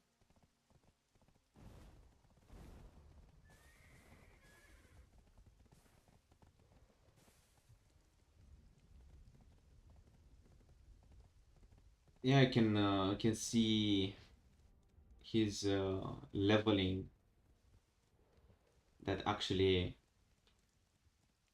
The affects him. progression. Yes, it's not It just, affects him in a great way. yeah, it's not just him. Okay, I'm this guy, blah blah blah, and I'm gonna do this or that. Actually, no, not here. Right, it changes him physically and mentally. And this is one of the first showcases in a group setting where you can just see it for yourself. This is no longer the whiny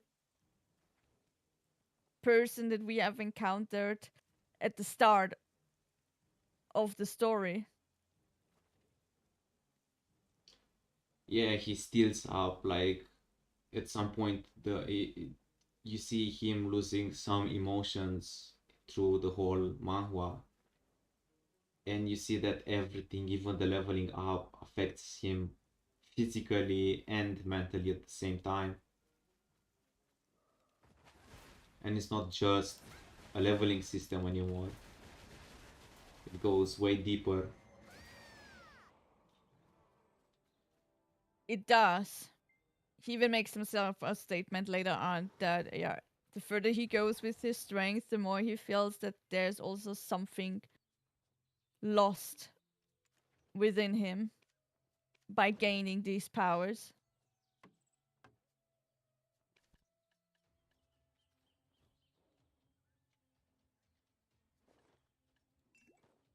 Then in episode 7, he is more alone again, and we have the next climatic scene with the fight of Cerberus. The three-headed dog, right? Right. Okay. I just wanted to confirm, I know what the Cerberus is, but I No, pronounced it differently. we all do in our native tongue. Yeah.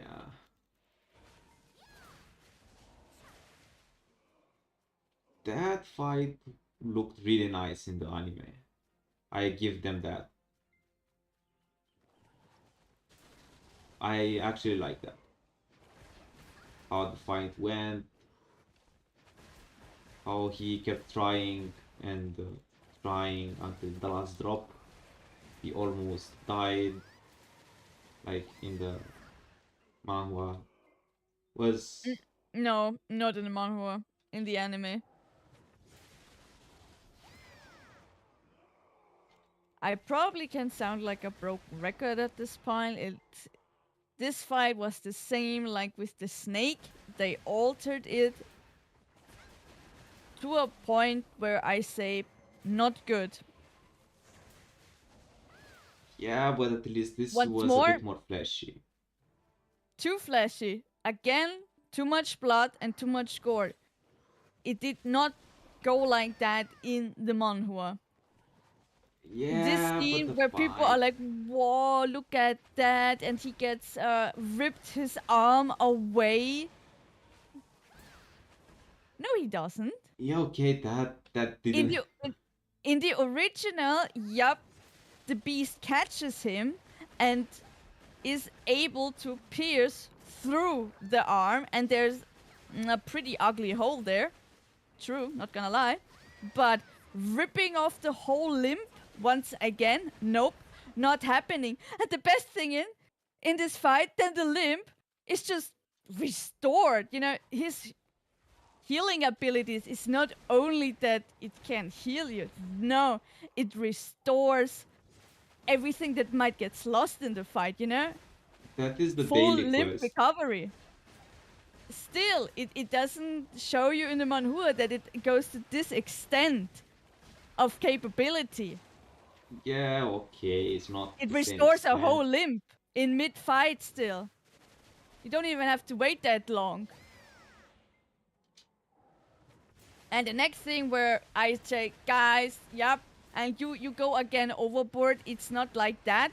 And it is not necessary that you go for this, where, yeah, you would think he pretty much dies there. In the anime, after the incident with the arm, he even gets snatched up by this dog, dangling in his mouth, half of the body already swallowed, and those teeth are piercing him through in the middle.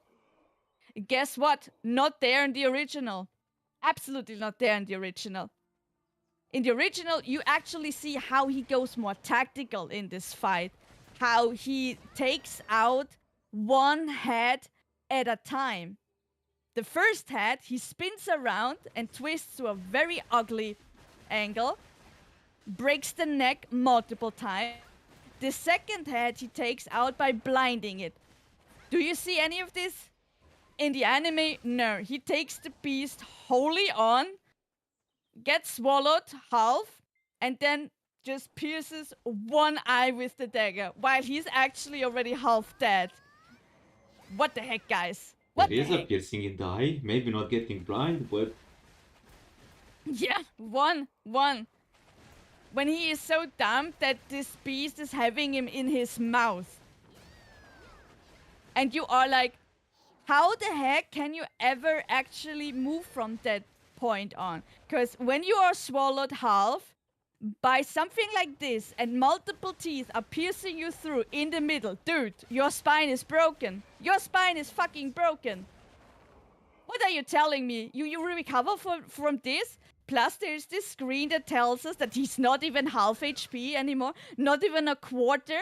He's on the brink of dying, and then he exceeds in killing it anyways? he leveled up. Oh, come on! Oh, come on! Yeah, that is what I'm saying. The whole adaptation, it falls flat to me. Because you are just there for the blood and the gore to make some splashy combat moves with a bit of actioning, where you hope that all the people go like, oh my god, this is so bloody good. And you leave out all of the tactical part, that he's actually not only a good fighter, but he becomes someone that is having in his mind the whole fight mapped out. In the Cerberus fight in the anime, once again, what does he do? He freaks out. He goes like, oh god, I need more strength. I need to preserve more strength. This is my only way how I could go. Again, we are there in the melodrama river with cringe-ass dialogue. And this was like the third time for me where I just knew, okay, guys, it doesn't get better. I don't know who you hired to have this dialogue. Please tell me that this person had a CV full of melodrama series, because when I hear this, I get the feeling of like, what is this now? Some sort of Bollywood Spanish drama series.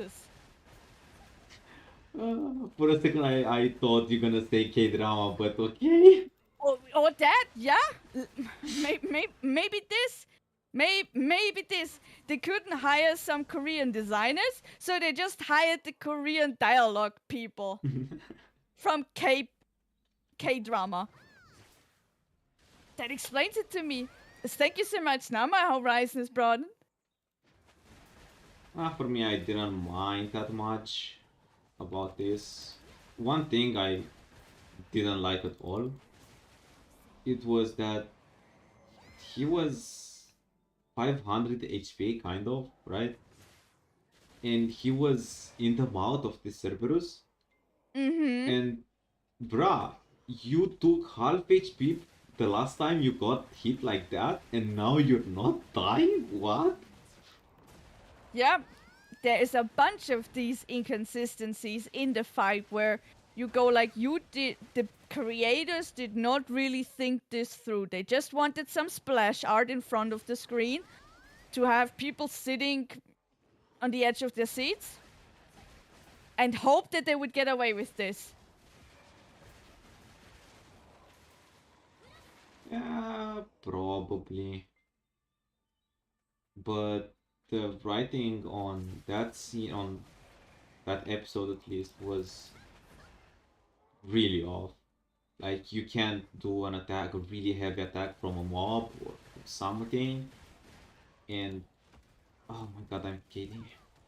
And then you do that again, he's half HP, and then suddenly he doesn't take the same amount of damage. That, and perhaps since they thought, no, we need to go even further, like always, they overextend everything. It's not even half the HP. It goes down to a quarter.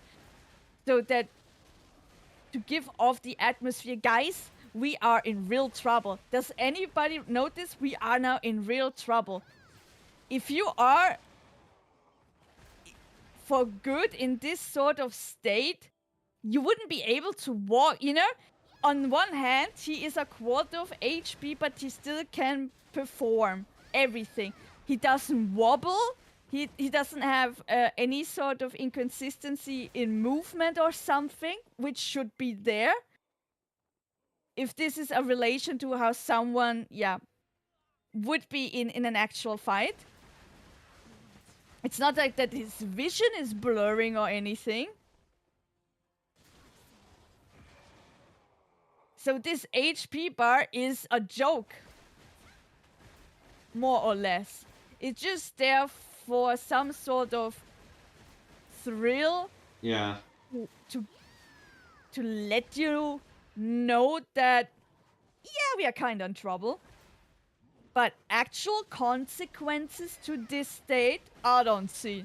I don't see at all.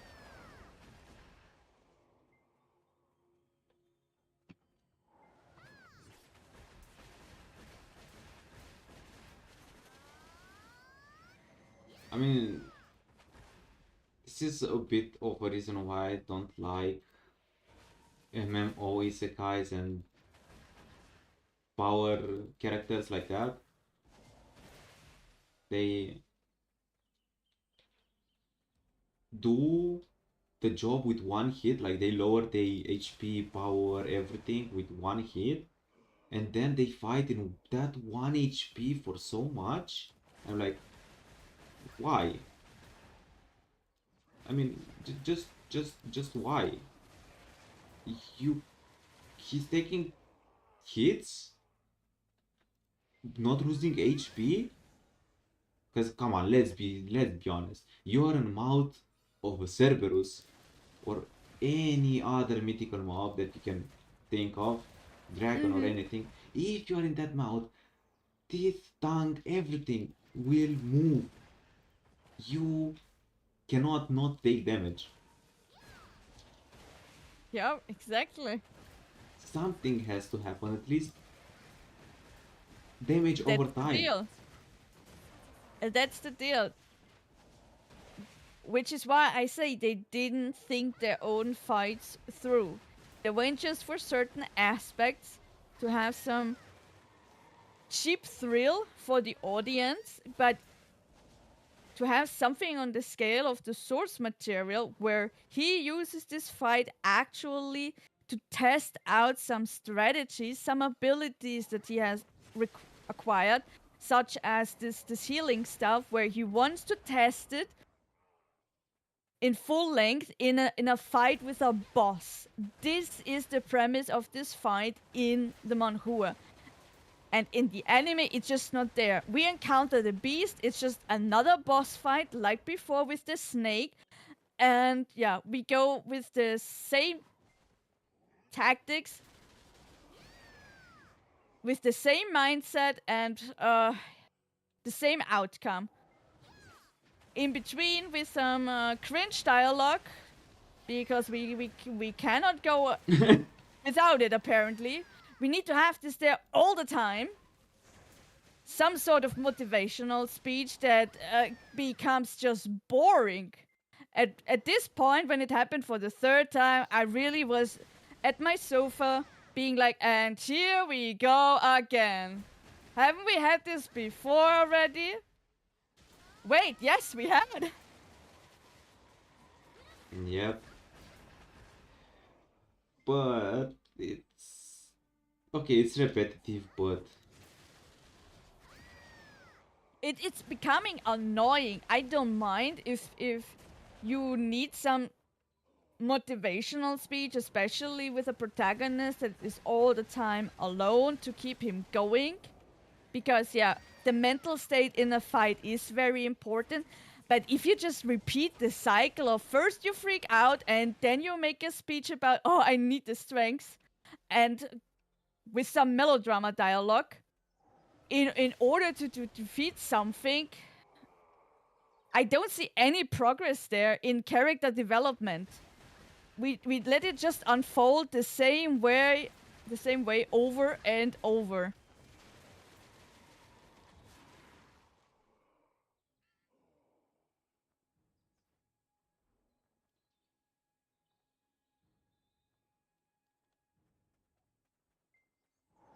well, if I have to cut a bit the anime from the manhwa, the fight was decent, I would say.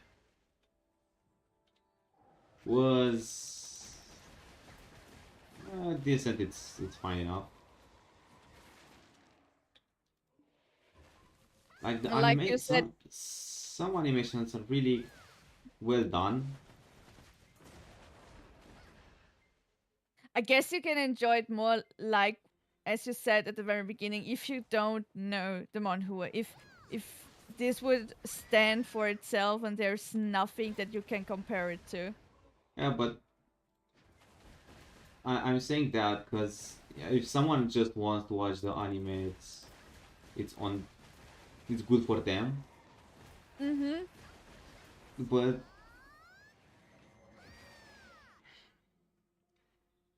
it needs to be judged by, let's say, like that, in a way.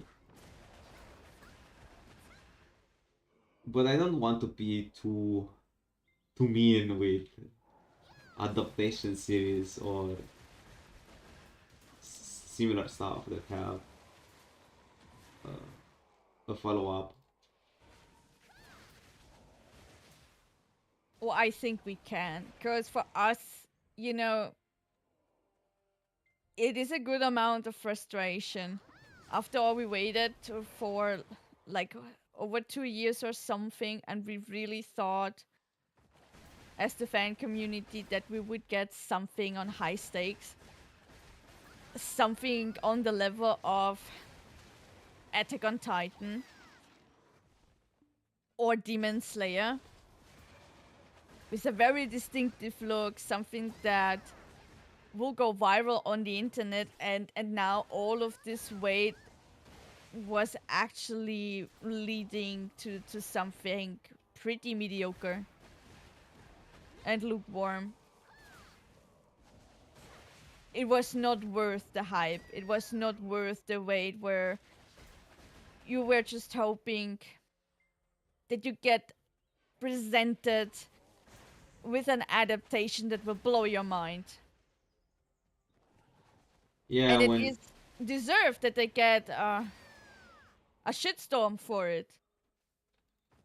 they actually getting that, and not only Yeah, on I know. Reddit and Twitter, even on Crunchyroll, it's I think the not the sixth episode. I don't remember which seventh episode is the most hated episode on Crunchyroll of all anime.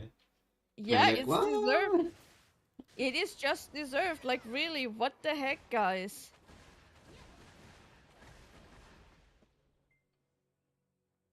Because when you have the manhua, you have it there. You go really like, is it that hard? You have a material in front of you that has hand and foot. It doesn't need anything extra. Just copy the art style and follow the panels step by step.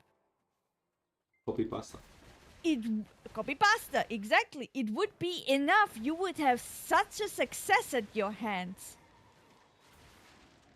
It's not needed that you alter anything. It's not needed you make a personalized episode structure with fillers and introductions to characters totally unnecessary at this point. You can leave this out if you just follow the source material, panel by panel. It's all that we would have needed, nothing more.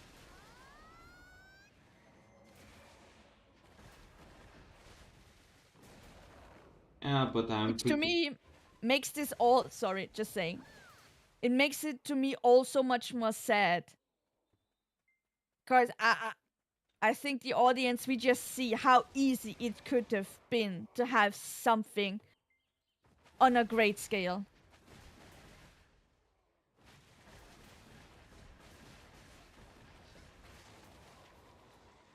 I'm pretty sure they mostly wanted to add more interesting stuff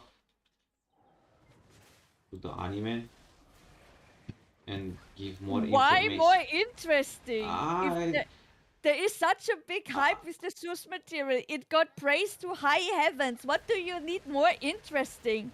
When it generated such a big hype by default with what does exist, doesn't this tell you in common sense that you do not need anything more? I'm not them. You don't have to to blame me for that. No, When I'm I know, attacked right now. I know, but you know me. When something is how to say close to my heart, I get fired up. And it makes me mad. You know me. I know, I know. My first emotion of the day is I get pissed. But what can I say? I mean, they thought by some majestic reason that they needed to add something else to make Apparently. the story more filled up with informations and build up the world. I'm talking out of my ass right now, but I the get you, I reason hear you. needs to be because you don't make something bad on purpose without, I mean, knowing about that. As we said at the beginning and let's say at the middle of our stream, come on, right now, stupid phone. They had some budget issue in my opinion, and if they got to a budget issue, the quality might have dropped down. So because it was this 1 year of delay, they added the filler episode 7.5 and I'm like, why? It's you had enough time. I'm there with you with the budget. I also get the impression that there was something. Yeah, On exactly. the other something. hand, it is let's say it is contradicting to me when then you say like stuff we needed to add further things. Cause when you don't have that much budget and also time is running out, why the heck are you then wasting your time with producing something on your own in your own structure when you could have it so much more easy by simply following the chapters how they are? Wouldn't you be, by common sense, way more faster if you then just follow up what you have at hand without further brainstorming, without fillers, without adding things that are not needed, and just get going with what you got step by step, panel by panel? Yeah. Instead of wasting your time with putting more pressure because you decided, no, we need our own episode structure. Aren't you then sabotaging yourself? And do I still then need to feel pity for you as the audience? No. More like self-deserved? Self-inflicted?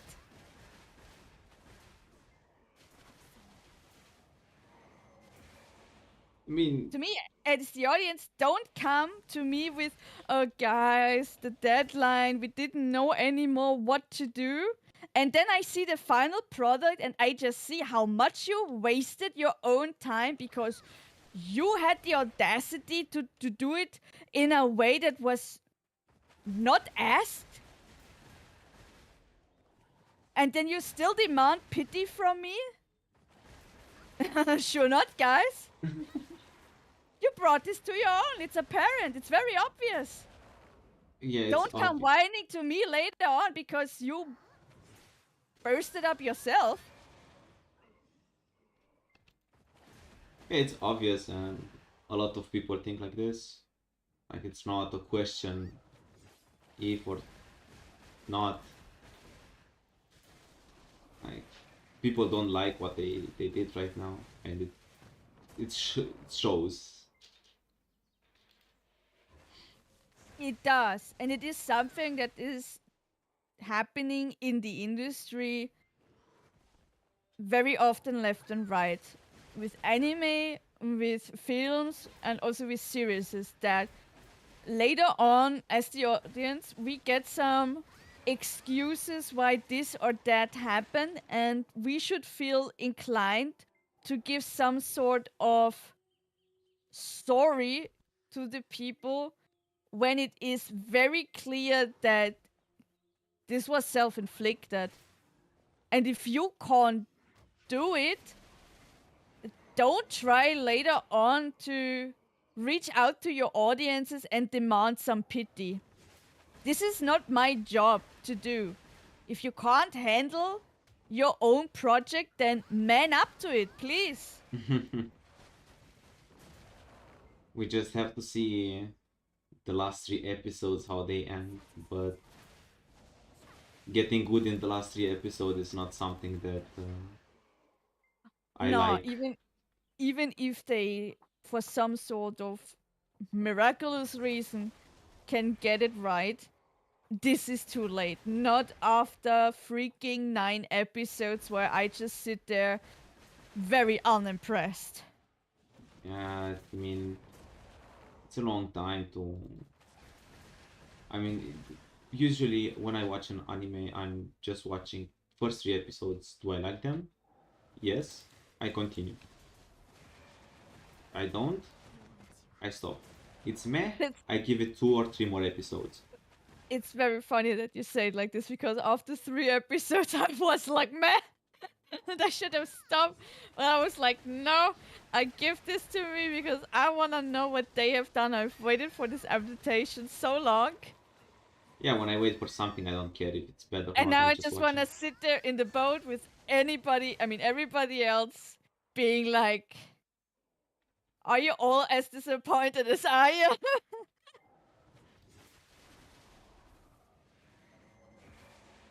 Yeah, but what I think of giving a try for something is 30%, 30-40% of what you're watching. You watch that before uh, deciding if it's okay or not. And Sorry. I think I lost you. so when you decide that something is good or not, it needs to be Mm-hmm. at least in the first 40% of the anime. Absolutely, absolutely. 30, I mean, 40%. for me, actually sooner, even in the first 30. Yes, okay. Now depends on the anime. It's a 24 episode anime. Okay, you need to get at least to episode 6 to see. If you don't see anything good until episode 6, it's eh? For a 12 episode anime, bruh, that needs to be really soon because it's 12 episode. You can't make the climax at the last That's the episode. thing. Yes. Did you see? Did you see? I used the new word for me. Awesome. Now I can say I'm rather impatient. I wanna see some good stuff or getting swept off my feet like straight away. If I draw a comparison here, once again I would mention Blue Eye Samurai.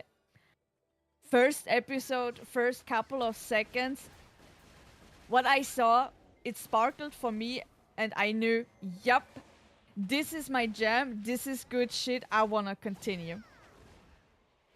That it later on became a bit flatter to me, I couldn't predict. But the first 6 episodes, man, was I on my screen. I couldn't stop watching, I wanted to know what is going to happen, and I was very much sold to it. Yeah, that's how it should be. You need to impress the viewer from the beginning. Or And something that draws me in. Something that really just draws me in. With Blue Eye Samurai, it was the the start. eyes. Nah, actually, really the start, because I haven't heard anything about it. So I was just having this recommendation in my Netflix one day, Blue Eye Samurai, and the system told me 98%.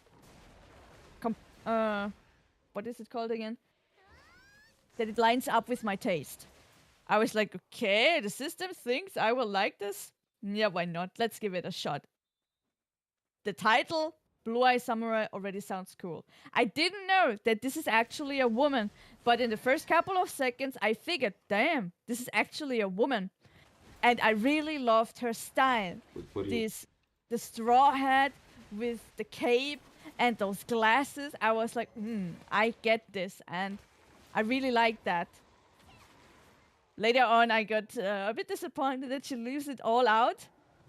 But at the very beginning of the episode, and she keeps the attire the whole time, even in her fights. She doesn't let go of the head, nor of the glasses. Yup, this was some badass stuff for me. And 5 minutes in, when she is in this shop, and then her glasses under the head are switching very lightly down the nose, and you get the first glimpse of those shiny blue eyes, which you can consider as some sort of gem, and you only see them in particular times, like when the glasses are going down. This concept of we are going badass and mysterious, let me in. Let me in on the hype train there. This is my stuff. But the adaptation of Solo Leveling, the first minute I am in, I have giant ants around me. I have this unit there of fighters that gets deliberately thrown into the battlefield as some sort of cannon fodder. I don't identify the whole scenery with solo leveling. To me, this could be another isekai fantasy setup where I just see the first glimpses of the world, and then these S-ranked hunters jump out of the bushes to save the day. They did not jump in sooner before all of these people get stomped to the floor and kiss the ground for good.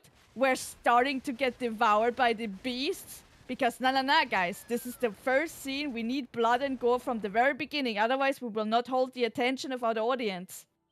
So they're just waiting there in the bushes, being like, now 5 people died, now 6. This is enough, right? Now we can jump out and help, for goodness sake. I mean, save the day, it's a bit too much. Because they didn't save any day. They True, just but fight you know for a what? bit It's and just run saying. away.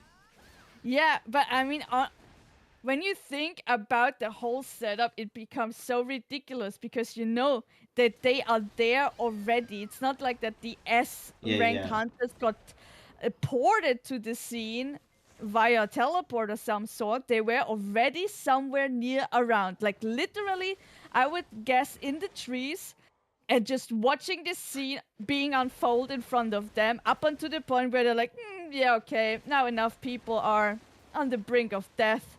This is a good entrance for us. Let's go. The tree. So, no. These couple of seconds, I was just like, uh-oh.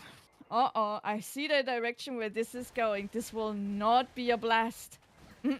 I see it. where this is going. I see. Yeah, I often get a sort of belly feeling with various type of things, and I listen very often to my belly. So when there is the fuzzy feeling of meh, I can count on it that in the end I will also be just like, oh my god, what a waste of time. Yeah.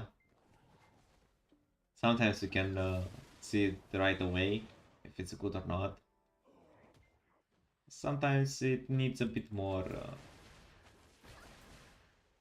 digging to see if it's good or not, and sometimes it's bad from the beginning. Right. But yeah, now I'm just more curious what the last 3 episodes will be. Just please don't end with him getting the shadows and be like, yeah, that's first season. Wait 5 more years. Okay, my grandchildren will watch this too.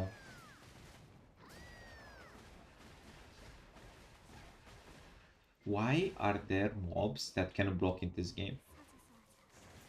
Why? Mobs with frontal block.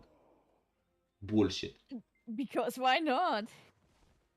Yeah. Let's hit the mob for 20 times because he is permanently front blocking. Why not? And if I try to go behind him, guess what? He's turning around and always have the front block in front of me. Stop hitting me! Okay, sorry. That's my League of Legends gene. It's getting through.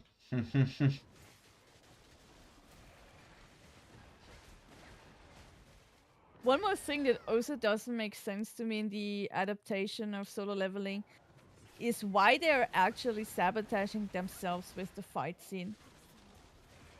On one hand, they wanna go for it. This is where they're building up, and they overextend it with stuff. And at the same time, when there is some sort of climax coming, they interfere with these flashbacks. Or strange cuts to a certain, totally different scenery. I just hate this kind of cuts, flashbacks, mid-fight. It's annoying. if I see something like that, if I see an anime from the beginning, starting with something like that, pass, hard pass is for me. It's totally hard pass. So leveling was, okay, maybe. No, it's the manhwa is good, and let's give it a chance, you know. Yeah, in the manhua there is no interference. You have it completely unfolded straight away. Cause honestly, why would you? Why would you take the suspense out of it? The one good element in your adaptation, the one thing where people would actually be like, yeah, this is not so bad. And then you just make strange cut or put in some reminiscing timing. Where I am then again saying, while you are so much in your head, what are the mobs doing in the meantime? Being in super slow-mo? Or just standing there waiting till you're done? Sometimes it's a nice filler to have. For example, let's get, I don't know, the final boss in an anime. When they finally do the final stab, right? And the final Yep. the big boss is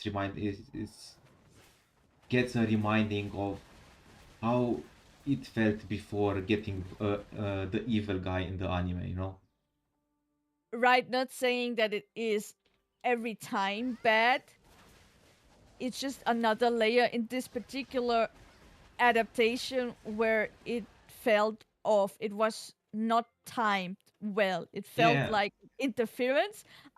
I don't want this at the moment. Please give me the climatic scene and stop with this. yeah, that's what I wanted to underline. And pointless flashbacks during fight are.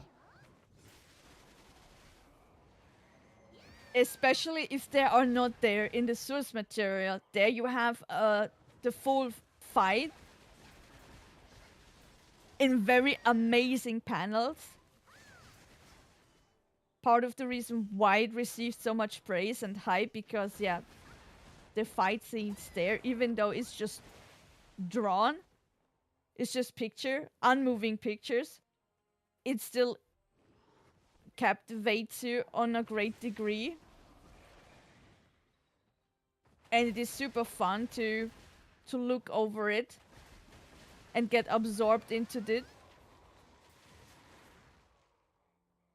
While now that you have the anime where you would think, oh, this will exceed now. This is where it will shine on 1,000%.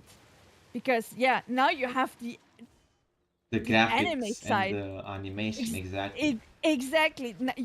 I mean, that is why people hyped the anime before it was even out, because we all remembered the fight panels and we just knew, okay, now it will be in the format where this will go ham 1,000%.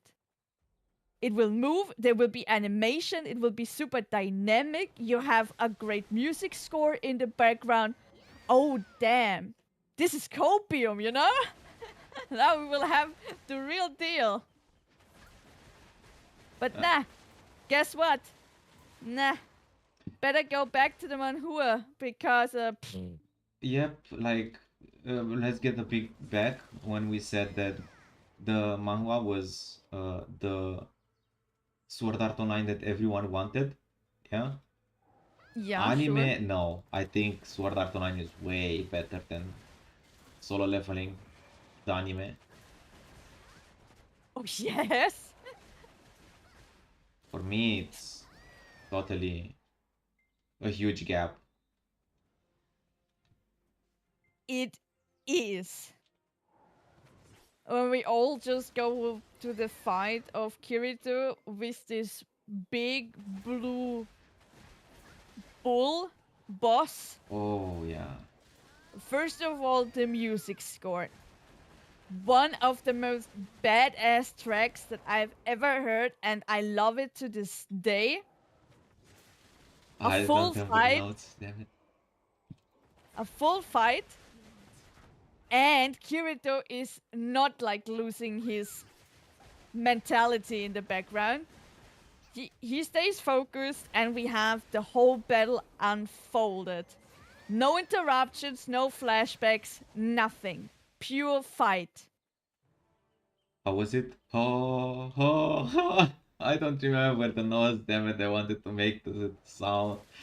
Ah, Lol. I didn't have it on also though, but I watched Sword Art Online at least the first season 5 times by now, and kind of remember the song, the BGM on that. One of the greatest tracks. Yeah, I mean when that track's hit, you knew something is about to happen. Exactly. Even though the fight wasn't even in the start, nothing has happened at this point, but you have just the music and you know, okay, shit is about to go down. Yeah, after this solo leveling, I'm gonna watch Sword Art Online again. Definitely.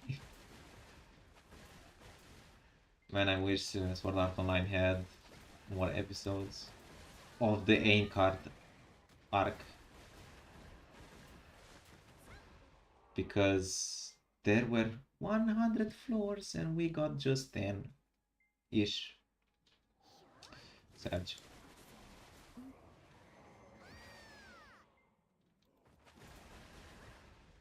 But It is funny.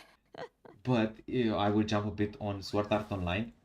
Sure. If you watched everything on Sword Okay. Art Online, all animes, they always play in I think they are kind of GM or something in that game where they're playing, right? So they have Eincard uh, as an event at some point. So they know that all the watchers, everyone who watches, wants to see again the tower fight. They just want to see the first season again, but full of all floors, everything that happened in between. Because at some point there was 10-ish, 20-ish floors skipped, and I was like, man, I wanted to see what happened. Give it to me. I don't care, They it's filler. could they couldn't because they didn't know themselves. Like we know now, there are some videos about the making of Sword Art Online, in specific Arc 1 and Arc 2 in Season 1.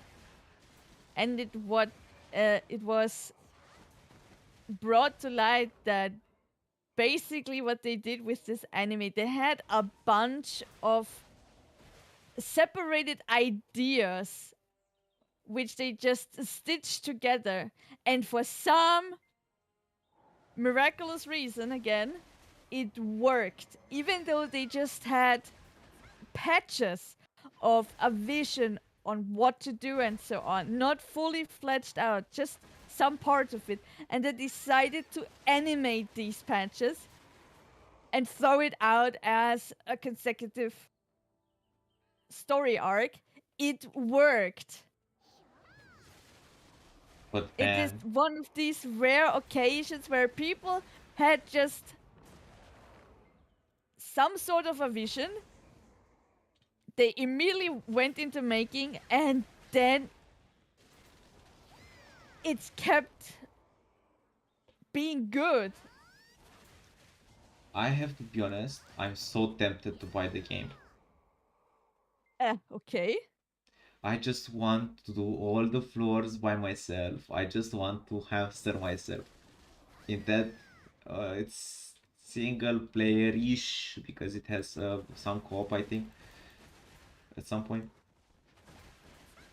tower and enjoy myself at least for 1 week, because I know it won't be a long gaming experience.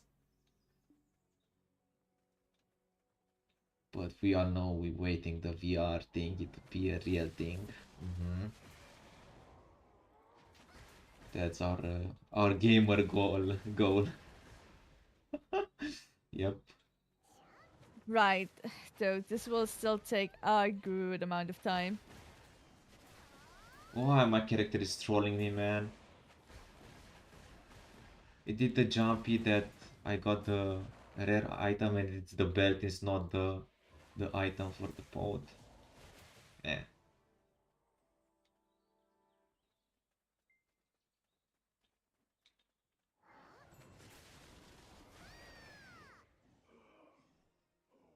Oh yeah, I forgot. I have to check my maids in the central market because I got the petty pet there. Maybe. Eh.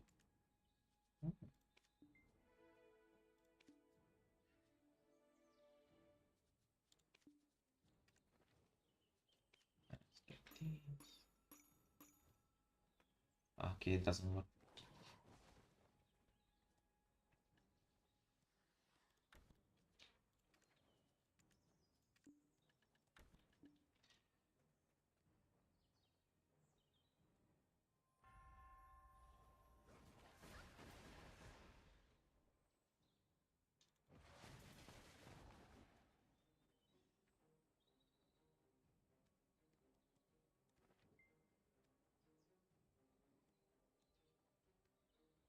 I wonder how far into the manhwa solo leveling will go.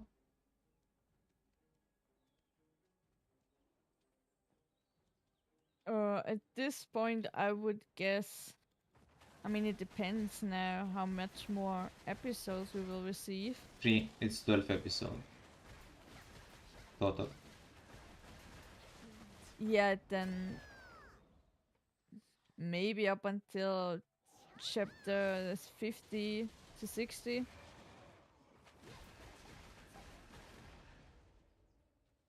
Yeah, but they gonna have to skip a lot of stuff. Cause yeah, last 3 episodes were like 5 chapters in total. Okay. Yes. Yeah, then we're definitely lower.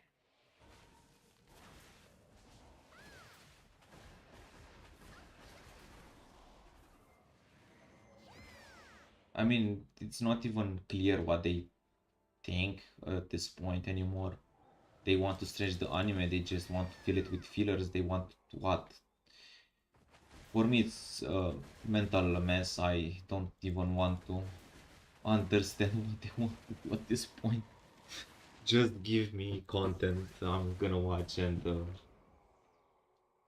hope it's good.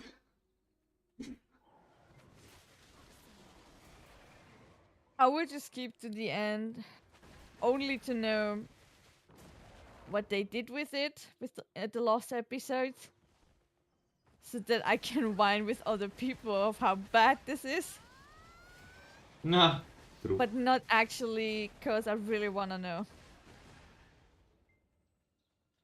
I mean, better read the manga at this point. Definitely gonna continue the manga.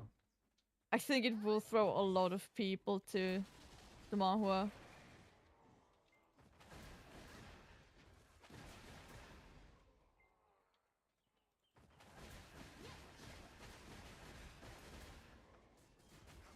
Come on. I mean, when you see how much hate it gets on socials, you're definitely gonna go check the manga. For the artist, probably something really nice. Oh yeah, that's true. Yet this studio who did the adaptation, bye.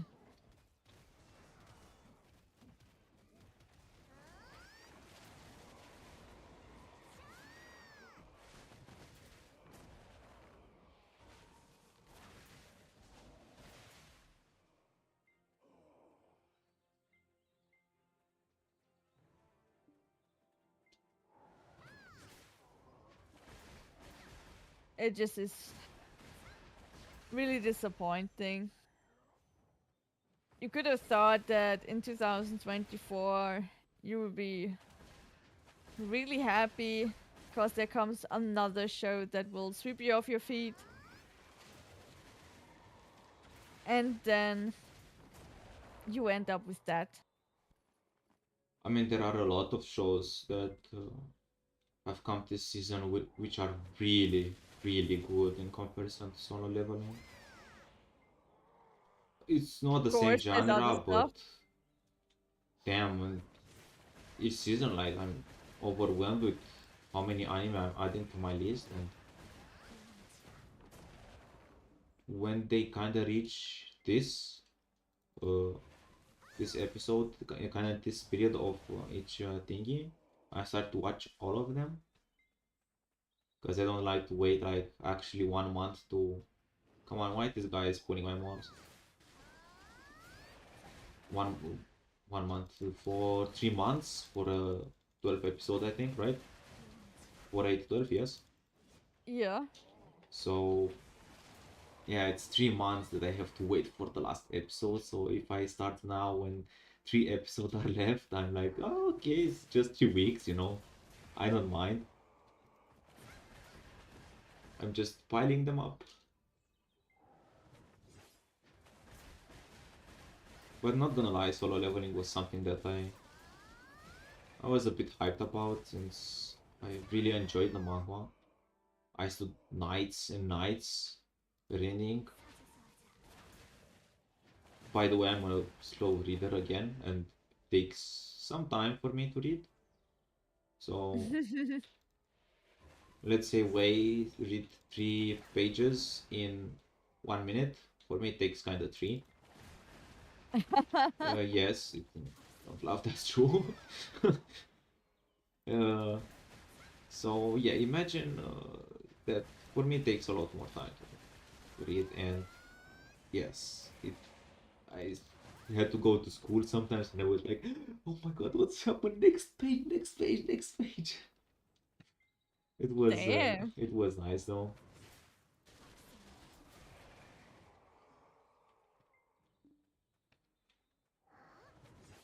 Now I just see the anime. Is meh, and yeah, it is what it is, man. It's just it is what it is. You can't do anything about that. Apart from hoping that maybe in some years somebody else Hello, wants to River. pick up this again and give us a way better adaptation. I don't know if is there any anime or any series that got 2 adaptations?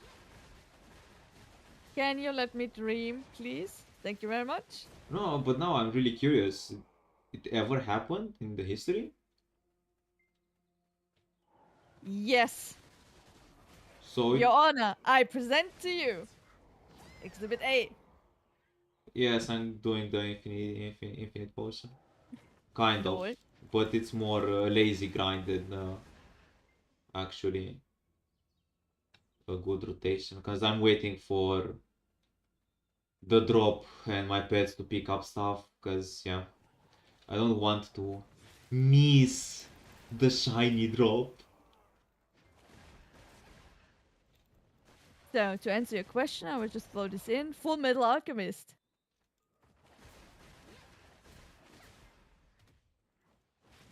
Isn't it counted as a second season?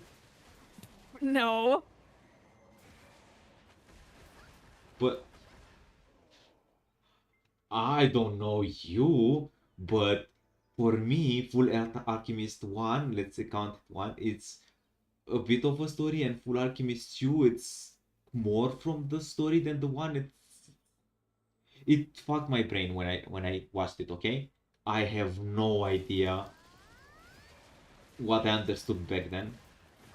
Alright, then I can enlighten you a bit. The very first adaptation was from a studio that was known for it, that they do a bit of their own thing. That's why the ending there is different and why certain characters got left out. but it is the first adaptation of the Full Metal Alchemist universe.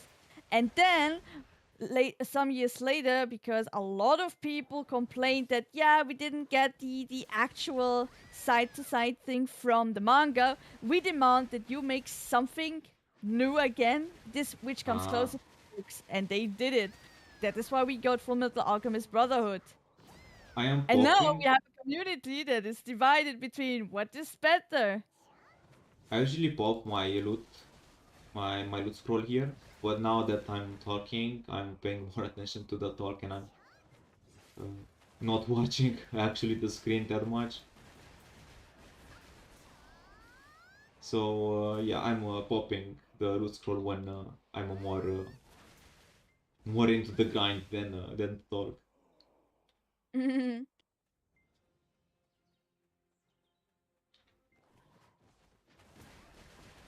I'm just using the tent, the loot 50% item drop. It's just some money, so kind of pays off with the grind that I'm doing, which at least increases a bit the dropping of the PT pieces and the final piece, but now it's luck based on.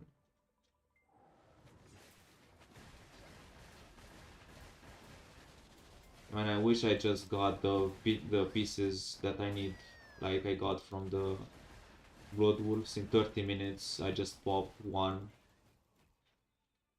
Come on, man, this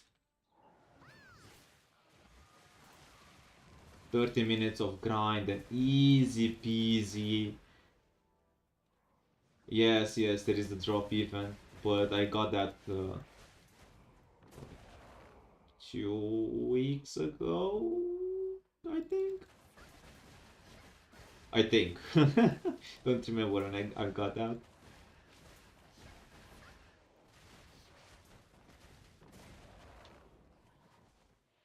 I'm gonna try to go full ham on this potion since I have so much drop with the event and everything. Maybe I'm lucky and get it faster than usual.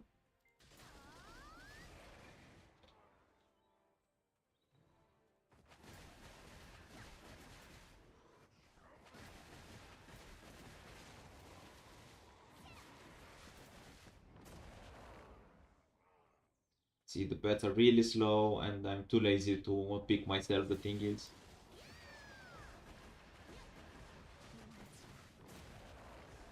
Yes, with the scroll to level 1 it's 100%. But I don't want to waste them when I'm not actually going fast. I'm stopping, I'm letting myself get hit by the mobs right now, and I don't know if I actually should waste, under quotation, a loot scroll for this, because I'm just 12 seconds and I'm gonna stop this.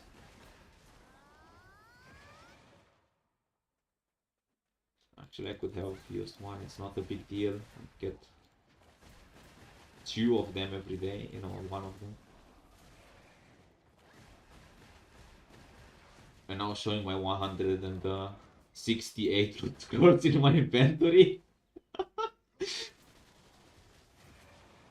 Flexing, I see. Yeah, flexing. I want to use them more for money sources than potion. But yeah, again, I'm actually using it when I farm seriously. Grind seriously, sorry, I'm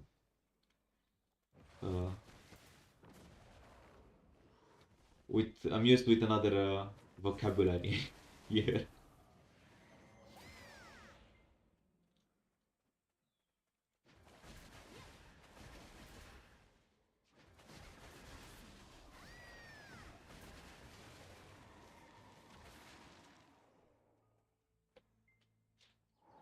There's this one too.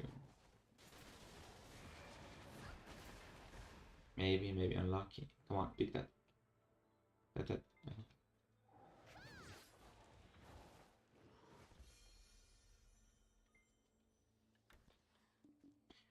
Yeah, but in the end, solo leveling is a bit of a disappointment. It is what it is.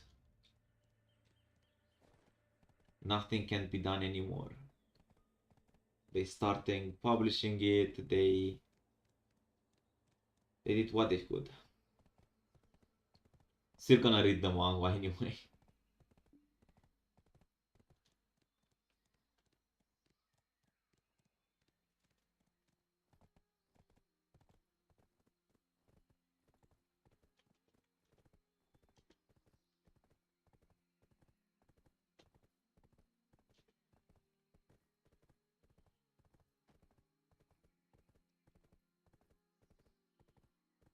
Wait. Yep, Oh, you're still here. of course. Was too much silence. I was worried for a second. No, don't worry. But you have someone to talk to over the stream, then of course I'll give you the space.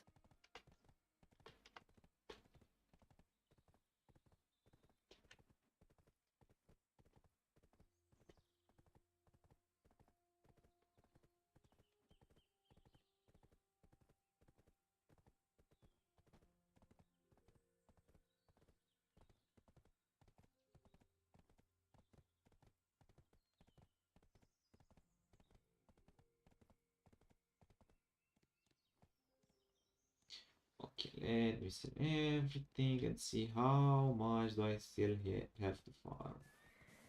Not here.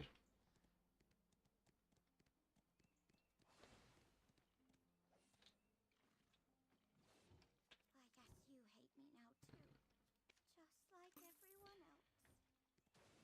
Disappointment.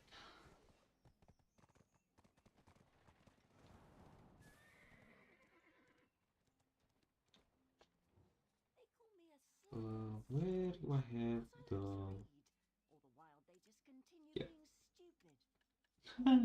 So much more to do. Of what they said.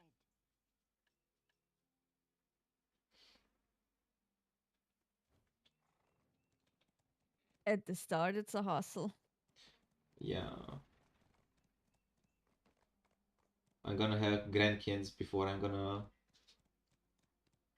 be 700 GS. Oh, come on. No, I'm Believe serious. in yourself. I do believe in myself, but I'm pretty sure this is gonna happen.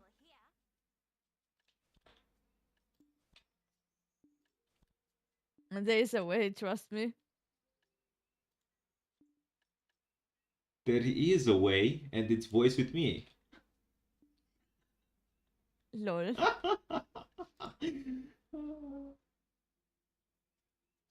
True, I already have one piece, but two more left. And I'm 100% intending to get the green one that I don't remember the mob's name. Let me check. The Ronaros piece with the pity ones. Because I hate that farming spot. I have to do a really strange rotation and I don't like the spot. Yeah, I can do the mini pot one by one, but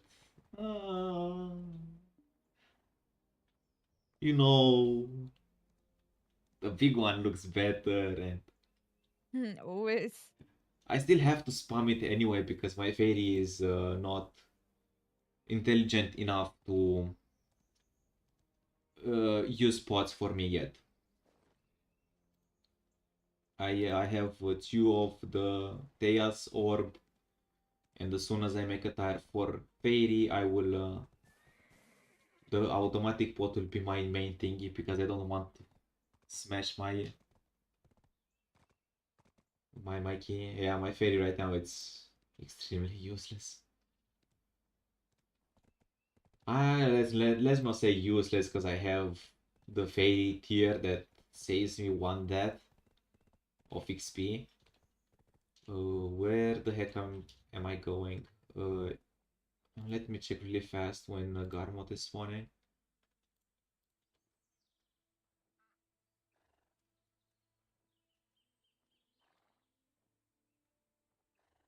Ah. Mm-hmm. Yes. Late.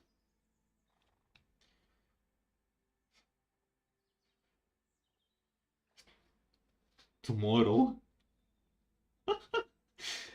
Okay, no Garwood today.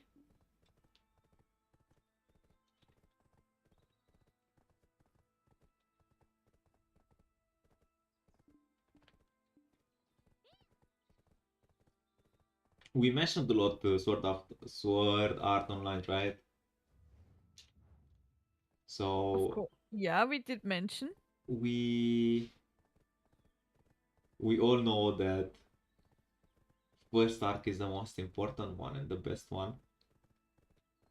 So what do you think about Sword Art Online?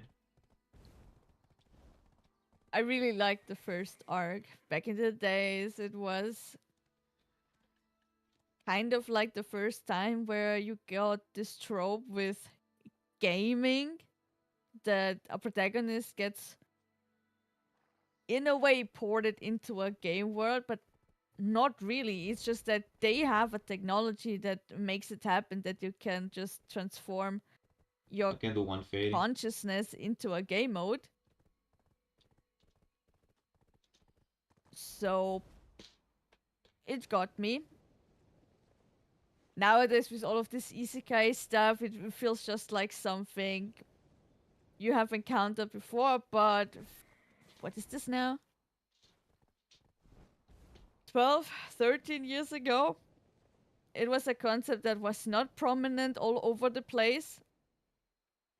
And I felt it for me because, yeah, back then I already was a gamer myself. So to have a show that represents, in a way, myself, I could feel that. And the first arc was, for me, like, really good. I liked the episodes, I liked the pacing, what they had to say. Sometimes they skipped entire floors, okay, which was fine to me. Then it was also something refreshing to see with Asuna as a damn good female counterpart to Kirito. Not like some sort of damsel in distress. She even is like second in command in her own guild. I could give this so much props.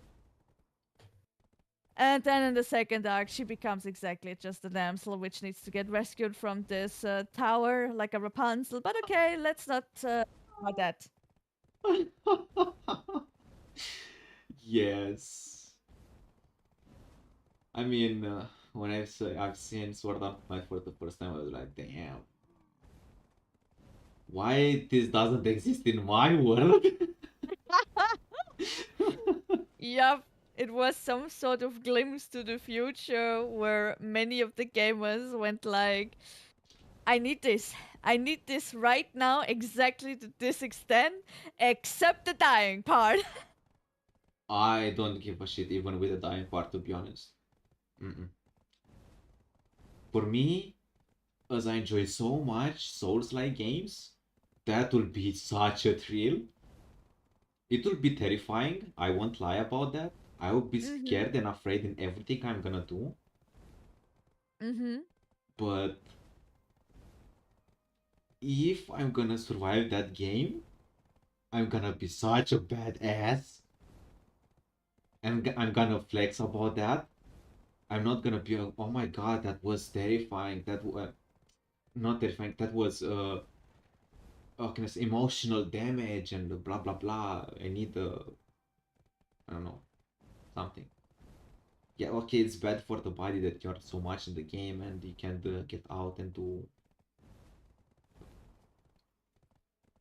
actual Right. physical movement. But if I really need to die, I would like to be in a game. Lord. If my end needs to be in the next few years, I want it to be in a video game. I want it to not feel real, Okay. Come on, horsey, move. We have only one Gamba Fairy here. Gamba Fairy, here I go. Wait, tell me a number from 1 to 3.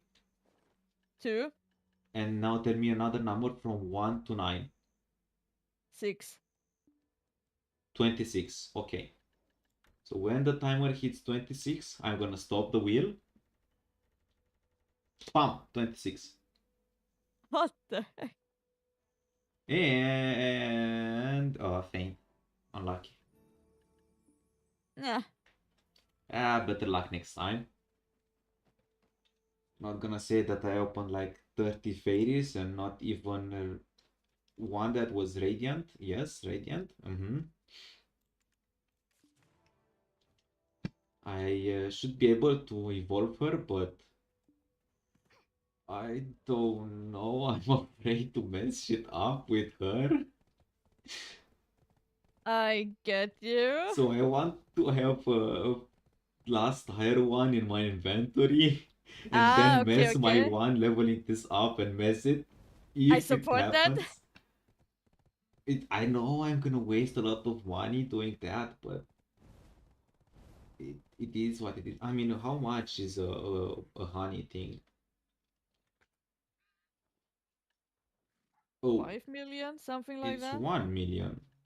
Or even that. Look at this. I mean, to evolve a fairy from to the last tire, it's how much? Max 200 million, which is nothing.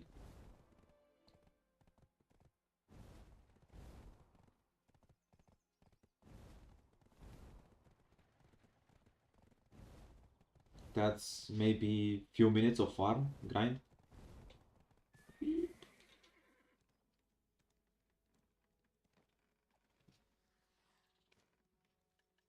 Ah, yeah, I couldn't Not take that on hard this. at all.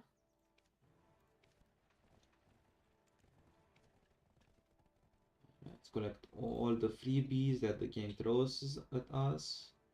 And now go to this lady and give her the root that she wants. Here. Give me the good stuff.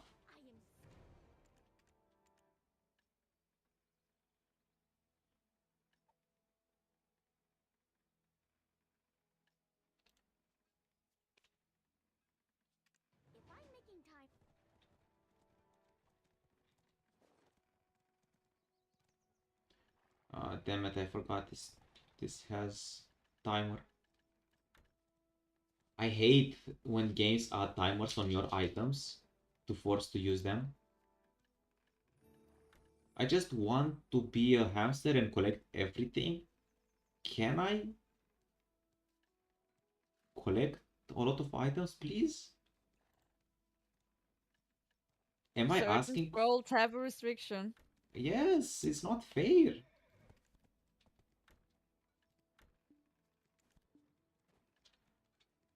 God. Yeah.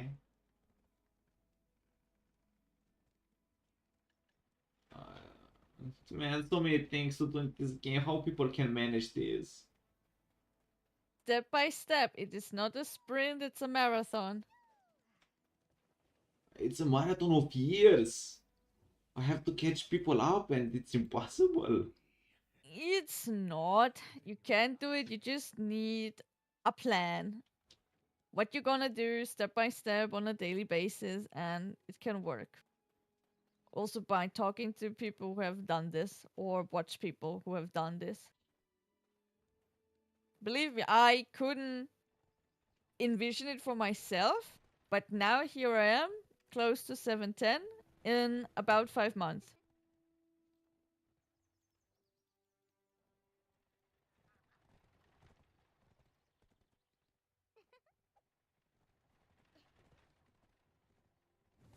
Yeah. I'm slow. I get you, really. I was at your point not that long ago where I was absolutely overwhelmed. I didn't know what to do, how to go with stuff, or where to start. And Then I was just like, all right, no problem. Most You can entrust of yourself all, without worry make to an money. official trade zone approved by the head of the magic. Use your agris nicely so that it's never capped, and focus on making money. Since, especially in these days, you can't just buy stuff off straight from the market. If you want to be a bit of an elitist and it means so much to you that you have your own name on each gear piece, yeah, fine. But with that, everything just takes longer. If you want to catch up, That's gone by. It's not that it takes longer. I fail everything. everything of what? If I show you my fail list, my enhanced list, you gonna cry with me. No, It's 90% probably, red. yeah, probably I would just smack my head and being like, what sort of fail stack have you used? And what sort of attempt of enchantment did you actually try? I'm failing 95% twice in a row. Oh, 95. Yeah, that is something. Damn. What did you try? Even on Tuvala and stuff like that, I'm failing with 90. It hurts. But come on, Tuvala is nothing. I mean, what you have to spend there from resources is really nothing. Yeah, You okay, can but start crying on boss gear. this can, boss gear is nothing still. The big stuff that you have like 3%, 0.03%. When the heck I'm gonna do that? If I fail at 90%? With a pretty decent fail stack, first of all, and then together with Stones. Or why directed from to other people? Or that, exactly. Or screw everything and you just hamster yourself a good amount of money, which is easy at this point. Even lower grindstones give you a good amount of silver, and you are just some diligent bee on a daily basis, where in the end you go to the marketplace to this shy NPC being like, shut up and take my money.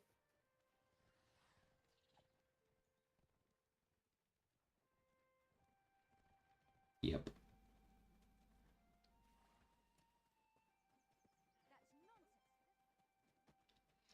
One thing, I was going through Central Market items, Mm-hmm. right?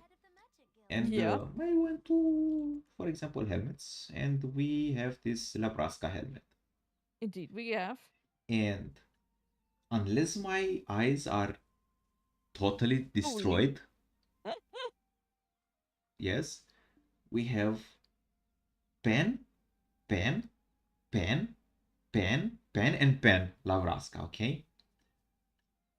No, it's just that it has the icon there. I cannot tell you why they decided to have this, but with Okay. the Nebraska helmet, you need to look at the first word. What does it say? Wait, but I cannot tell beneath you this what five, there are on dual dots. level Dots. dots. Yes, The it's. heck? I think this is the normal one. The pre duo dead. Yeah, you have Nebraska helmet, Uh, which is just the default. Oh, no, no, no. This is what it tells you. I Then, yeah. mean, just the Nebraska helmet with just the name is the level 0 under quotation. It's Yeah, you could call it level 0, exactly. and the The Desperate try, Nebraska is the prime one. yeah, exactly. Then we go into distorted, which is do, to silent, which is try, and wailing is tet, and Bullshit. obliterating, that is pen. Wow.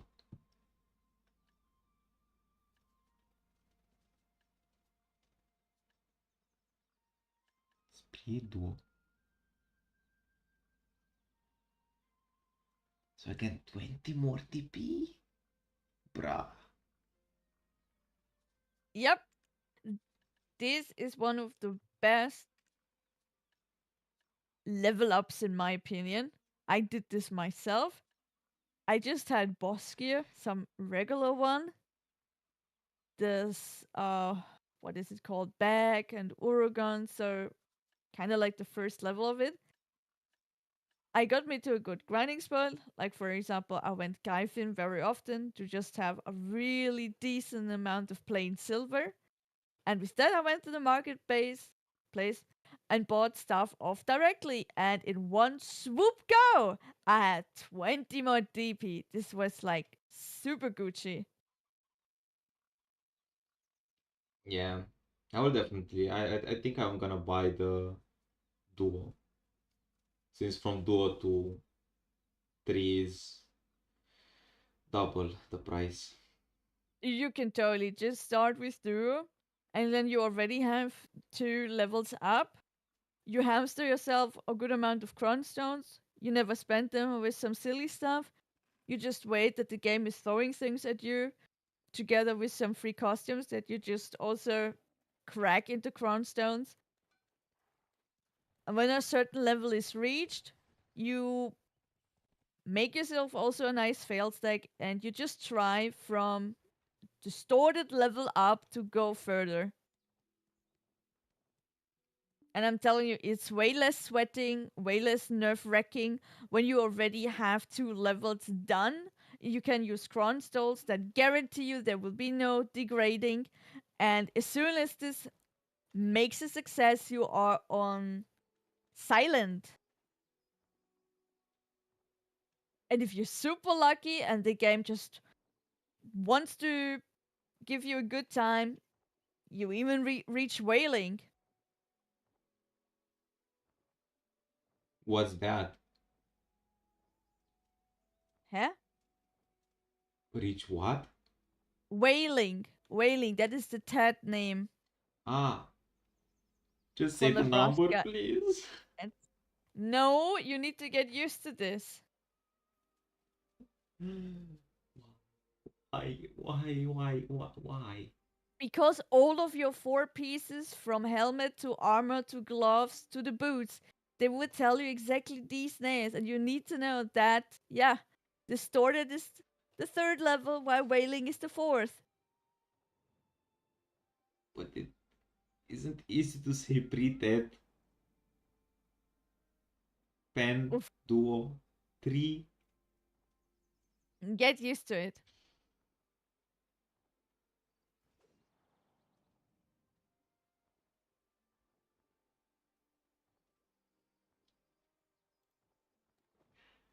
I was wondering what was that with all this.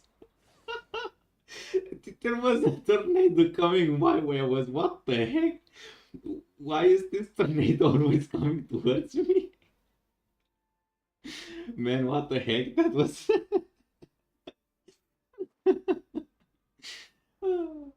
Then I just, because I had the guild icon hidden through the house. The house was Uh-oh. was hiding the guild icon. What? Who was this who shoots tornadoes at me? Come back here. Where did you run? I lost. Aha! No, no, no. No, this is Farud. Let's see you. Aha! See.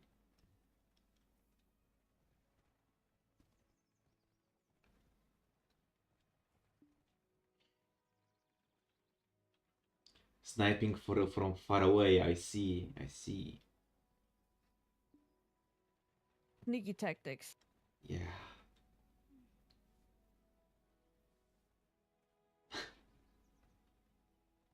I'm not that bad yet. I'm not dust yet.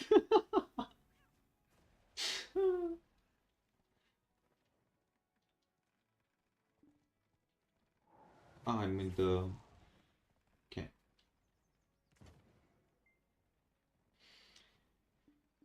Yeah, I think we can end here for tonight. Right. I'm a bit tired. We can continue other games, Isekai, another time. I mean, we have a lot of stuff we can talk about. I mean, next week, Tuesday, I would guess we will go over this announcement that was happening this week with this abrupt announce of a Dune MMO. Yeah.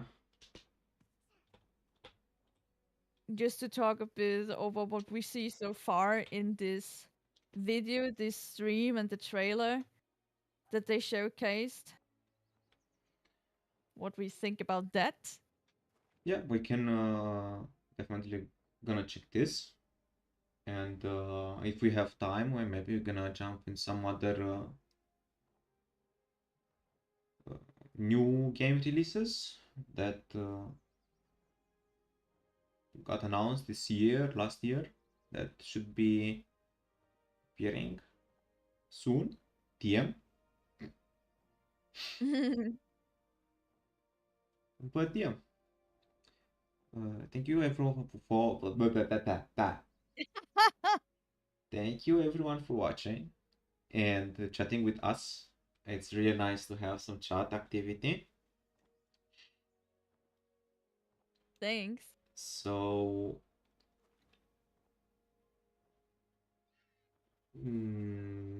we're gonna see you Everyone on tomorrow. Tuesday. Yeah, on Oh, Tuesday yeah, for the for talk, you. and for I don't me, know, for you. I Torture wait. incoming. No, not torture. Not. I'm Oh, look getting at that. better. I'm getting better. I see, I take it back. I'm sorry. Except when I just jinx myself and someone And rage quit. yeah. Not. It's not yet at the rage quit level, But but close.